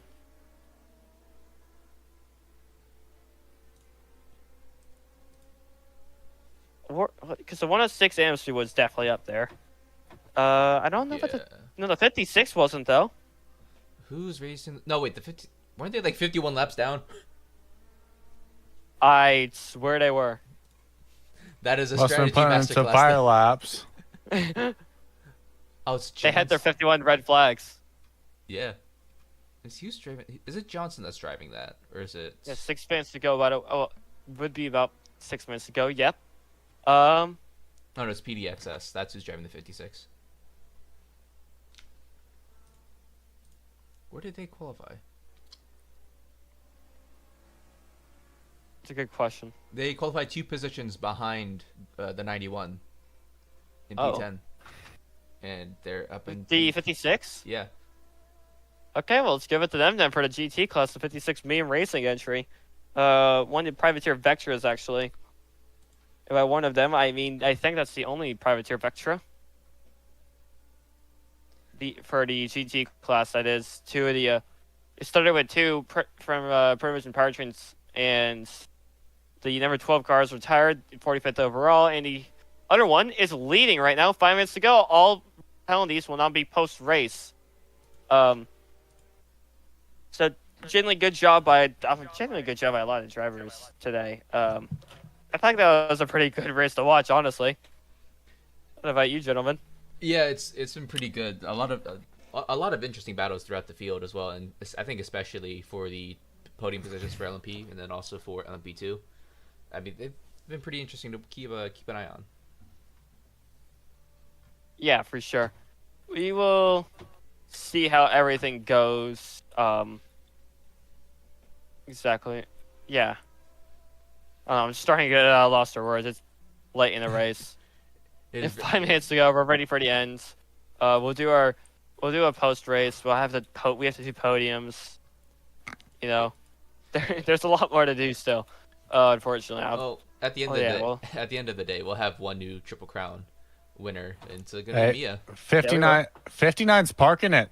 What? I think. Parking. Turn 6, turn 7. They were stopped on the side. Like it looked like they pulled over and stopped. Nugget giving up with 5 to go. Damn.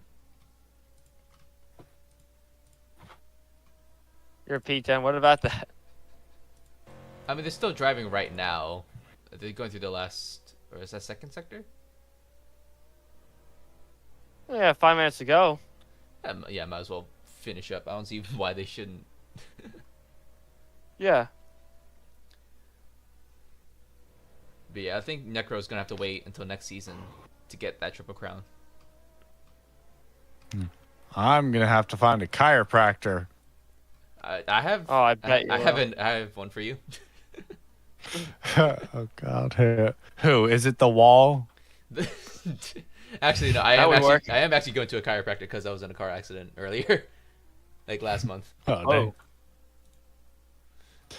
Well, then the wall might be my answer. Then that'll get me a chiropractor. Might as well go ahead and do a little bit of duty for the officials and park a 73 behind the wall over here. Yeah, I'll be back in like 10 seconds. Oh, I can't. Hold on. Okay. Well, while he goes for about 10 seconds, I really should go get my drink in a second. I'll wait for him to get back. I still don't know, how do you get the banners on there? Which banners? On the pit walls. Oh, it's just a little, like the Goodyear banner in the kit. You just put whatever decal you want on it, and then Alex or whoever's putting them in just aligns it to the pit wall. 2 minutes, so once you start your next lap, it'll probably be your last in about 30 seconds. Oh, yeah, for sure. Yeah, for most cars. Yeah. Mia might hit the next lap in a sec, but odds are it's probably going to be white flag pretty soon. Oh, we'll see how that goes. We need see. Okay, they are doing okay. I was making sure Nathan had it on the on Mia just so we can watch the end of the race here. And I'm gonna need a lie down after this one, man. Yeah, for sure. Oh boy. No wonder they usually don't have pro drivers drive for much longer than this. Well, you have to think, even then the pro drivers have to deal with all the rattling through their spine and everything, and also the force on the wheel. Yeah. Well, it is white flag lap now, my boys. White flag out at Sebring.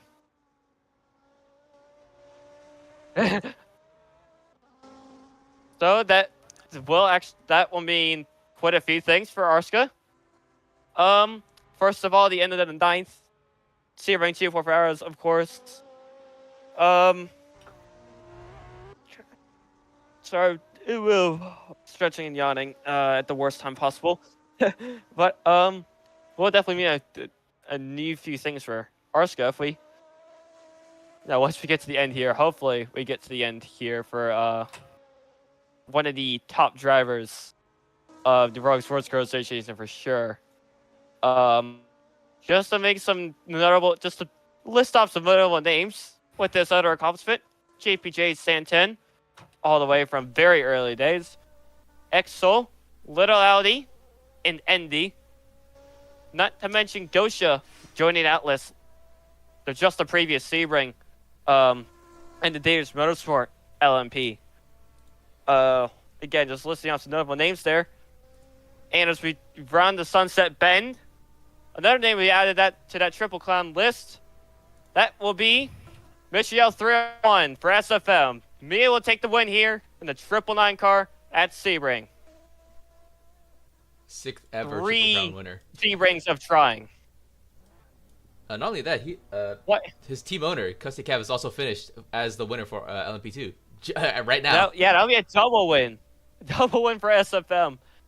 And also, going to Royal for the GT class, he's running Sunset Bend himself here. So that will be a first win of the year for the Vectra GT car. Coming across the line now to take the GT class win at here at Sebring. Just noting as well, Custy Cab, now with this, actually, with both Royal and Custy Cab winning their classes, they only need one more win for the Triple Crown. Custy Cab needs Road America, and Royal needs Le Mans. Wow, we might see history this season. We might could potentially see 3 Triple Crown winners added to that list. Well, can't wait to see how this Absolutely, yeah, absolutely incredible to be living in a time like this. If you're a fan of RSCA, a team owner, or a driver, you're living in history now. It is really interesting, actually. I remember there really only being 3 Triple Crown winners when I started, and now there's a 6th one added after so long. Yeah.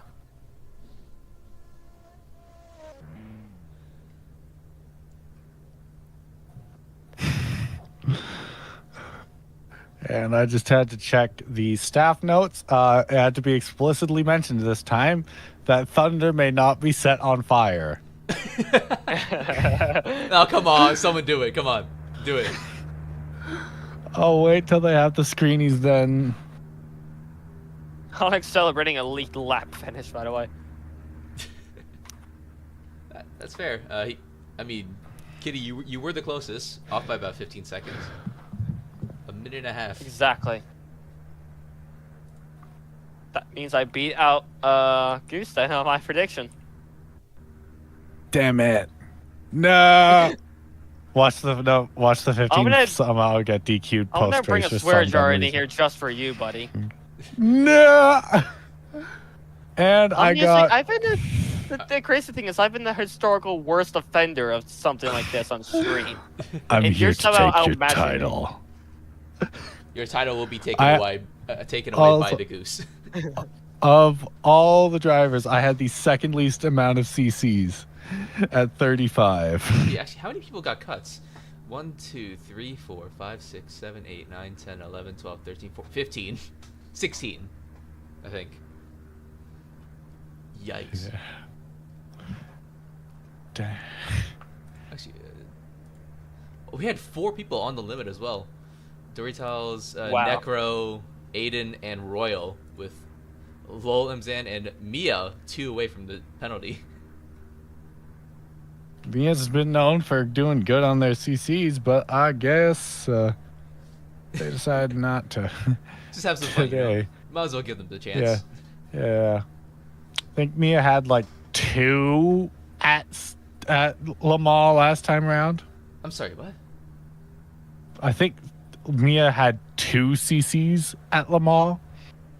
In a whole 2.4-hour race. In a whole 3-hour race. 2 or 3 CCs. Yikes. Wow. Anyways, give a retroactive penalty for that then. We have 90 cuts total here. Come on. I don't think a penalty would make a change at this point, my guy. It's a minute. Might as well try, man. Come on. You really don't we do want to head over to the podium. You really don't want Mia to join the Triple Crown Club, do you? No, I'm still salty about mine. I was going to say, I think Nathan's just a little upset that he doesn't have his. Yeah, because Road America, I've done it twice. I finished second the first attempt and third the second attempt. So. Hmm. And Happens.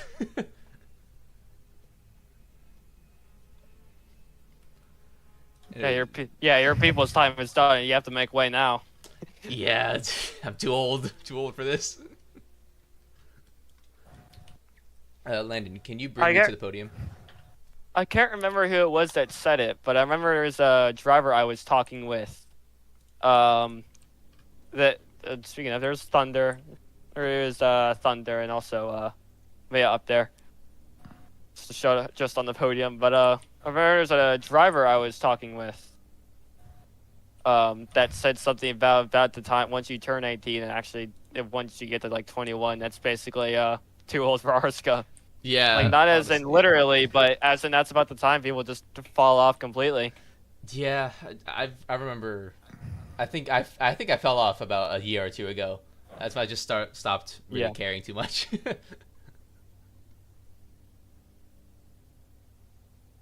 All right, can you TP me real quick when I'm done? All right. Thank you. Welcome into the EXP. Waiting on a few of the we're waiting on the LMPs to do their podium thing.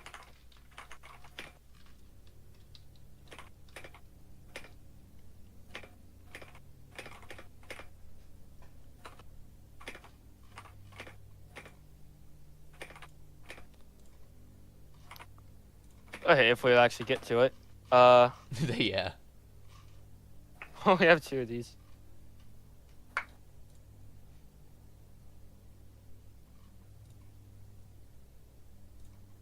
Wonder where... There's Jerk. Oh, jumped out the car again.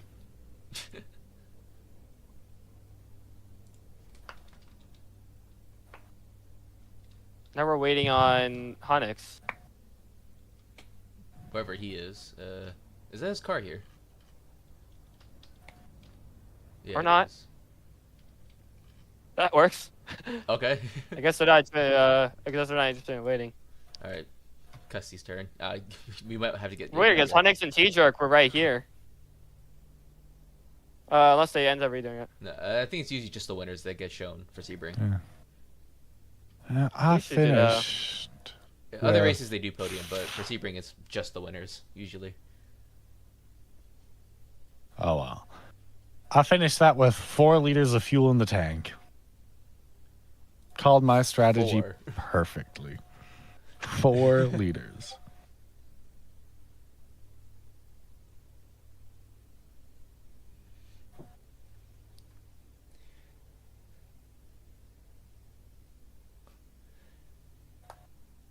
You know, back in my day, the strategy wasn't calculating before race. It was actually calculating during the race and just texting and driving, you know, just normal things. Oh, that's legit what I did. Okay. I didn't do any fuel testing beforehand. Yeah. I'm not even joking. Exactly what I did was I decided, I'm just going to drive the first stint as long as I can, see what it feels like. I go for the second stint and I think, I could probably make it to the 50-minute cutoff, pit then, and just run to the end. That's what I did. Yeah. And it got me the perfect strat. The exact amount got me exactly the amount of fuel I needed to make it to the end.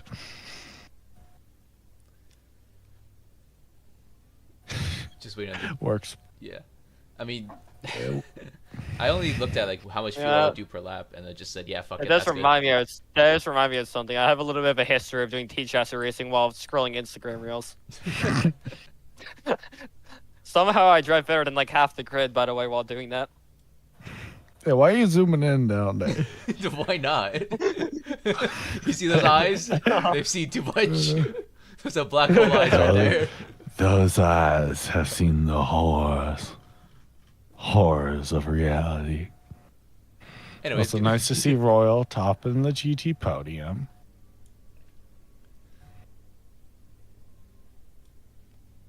Also, I kind of want to nag myself a podium photo. Might as well. You did win in a class, technically. I did technically win a class. So, can I count that towards Triple Crown progress? Hell no. Can I snag a cool photo op from it? Hell yeah.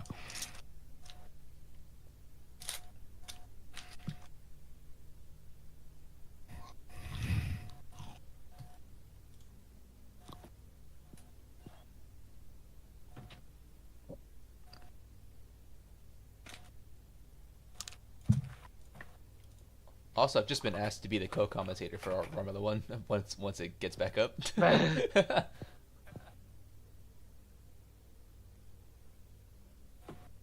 Which doesn't count. Damn.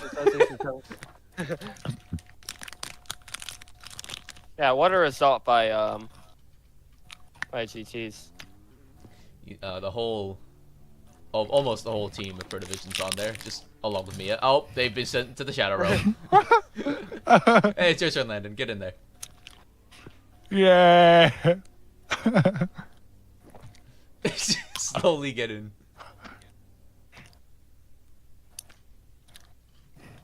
Well, here's goes. Landon triple crown win. Arthur Morgan wins here in Sebring. I can't even see the eyes. I'm trying to zoom into the eyes. There you are.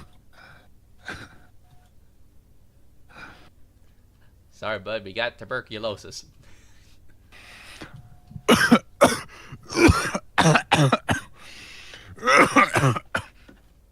God damn it, yeah. Can you stop on my stream? I have a microphone in my hand and it is ready to be launched. Just launch it across to the podium, just straight ahead. Now, where's Dory on here? What story's your name? Give me a sec. How about we might just not do interest. We might as well just do the post-race show real quick. Nothing too big.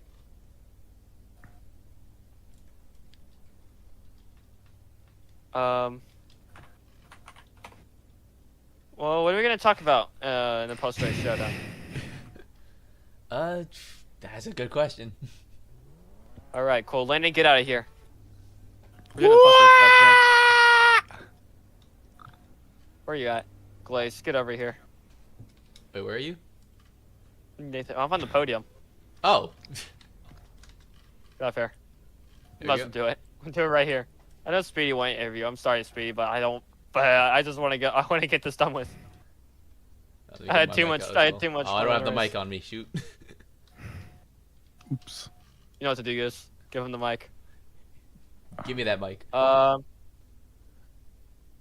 Yep. Alright. Yeah. Go ahead, finish this up. Okay. Well, everyone, we'll make this a quick little post-race show. Nothing too special. Absolutely amazing race to watch, though, for sure. I think we even agree with that in the booth. That was a really fun race. Really fun for me coming back. Yeah, there are post. There we go. We got posters in the launch. But okay. Well, if there's a few things to take away from that race, just based on results alone, we can actually exclude Mia, not because we're gonna exclude Mia, but because Mia's not coming for the main season. On the other hand, we can expect to see the Pro Divisions return with the same driver lineup and same thing in Dimension. So I think what this means for Dimension and Pro Division is that is the championship battle. Can we expect to see SFM in there? Maybe. Thundermark's been a solid driver, but that was on strategy, and I think he just benefited off a good strategy in a long race. Nathan, if you have an opinion on that. I'm sorry, I was looking at the Triple Crown winner. Say that again. But looking at what you could have been. But if you have an opinion on that, I think it's gonna be between Pro Division and Dimension who gets who gets to win here for the championship. It's gonna be a tough call. I think it's gonna be a very tough call. I think Pro Division's gonna be definitely high up there. I think Dimension's also a huge shout. Is anyone else that was in the battle? SFM? Well, if they can find someone to replace Mia, that's good. I don't really know. I can't really anticipate anyone that would be in place for that. We'll see what Custy ends up doing for that, but yeah. I think car wise it'll be between the 15 and 51, which is kind of funny because those two numbers swapped around, just get the same exact numbers. Oh no, but- my evil twin! Just Spider-Man pointing at each other. But yeah, it's between those two for sure. So it's going to be instead of the usual Incas on top, I think it actually will be Perdivision, and then it'll be a Vectra, and then it'll be a Lunario taking wins here, probably swapping wins. For LMP2, of course, since we might as well talk. If SFM does keep the LMP2s, it is, I think they're in strong contention. I think the Blue Force GPs on the other hand will also be. They just didn't have a great strat. They just didn't have a really good long run at the end, unfortunately. We'll see where they go. We'll see where Play Games goes if he stays. If Victoria Racing comes, which I don't know if they will. I don't think Gosha will come back. We'll see. But I think Blue Force has a chance at getting a debut title, actually. Debut season title. We'll have to see. Do you have any other picks for LMP2? Yeah, of course. Yeah, like you said, 69 and 39, Blue Force and SFM. Definitely. Who in the world is this? It's Lucas bringing Lucas bringing the swiper up here. Yeah, those two are definitely the favorites if they continue on during the season. I'd still want to take a shot for the 66 Gosha. He is the reserve driver, but if he decides to show up a bit more, then he's definitely going to be in the battle for a few of them. The other drivers, though, I mean, we'll have to see how that plays out, you know? Yeah, we'll see. But the number 9 Pro Division now in GT, I think it's. I don't even know if it's a challenge there. I mean, of course you can argue Tachyon and even the 106 Amspeed were good up there. Even the 21 when they weren't having issues. Yeah. But we'll see what happens after the season. I'm a little sketchy in saying the 21 could do anything. Maybe the 91 and G91 Racing. We'll see that as well. But I believe it will be between the 9 or 20, and I think the 9 will have definitely the advantage. The momentum as well going into the season with that class 1 there. Again, time will tell. Royal's a really solid GT driver. He was good in LMP, and his move to GT was really successful, honestly, as far as class moves go. So I think we'll see there. Do you have any other comments about that? Yeah, this GT field, I think, is probably one of the more competitive ones we'll have during the season. For sure. I remember back in the day, it was just mainly Little Audi dominating GT. And now we have a lot of great drivers here, like Royal in the 9. Like I would say Johnson and PDX in the 56 are also really good. The 106 with Faint and Lolemzan, also a very good car. Gogler on himself with his own very strong competitor as well. And then also the 21, that car is bat fast. So yeah, I'm really liking how GT's looking.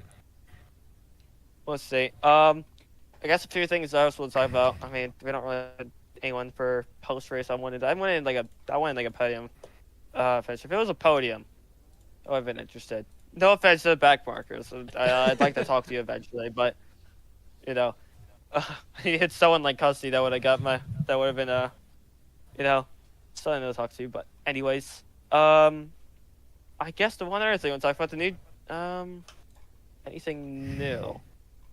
Oh no, Goose, do you have any topics? Not really. I mean, I'm actually kind of curious about any further Triple Crown winners throughout the season.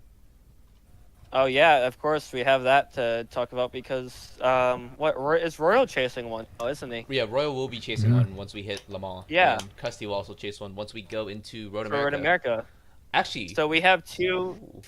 Oh, Lol Mzan and the GT is also going to chase the Triple Crown once we hit Road America.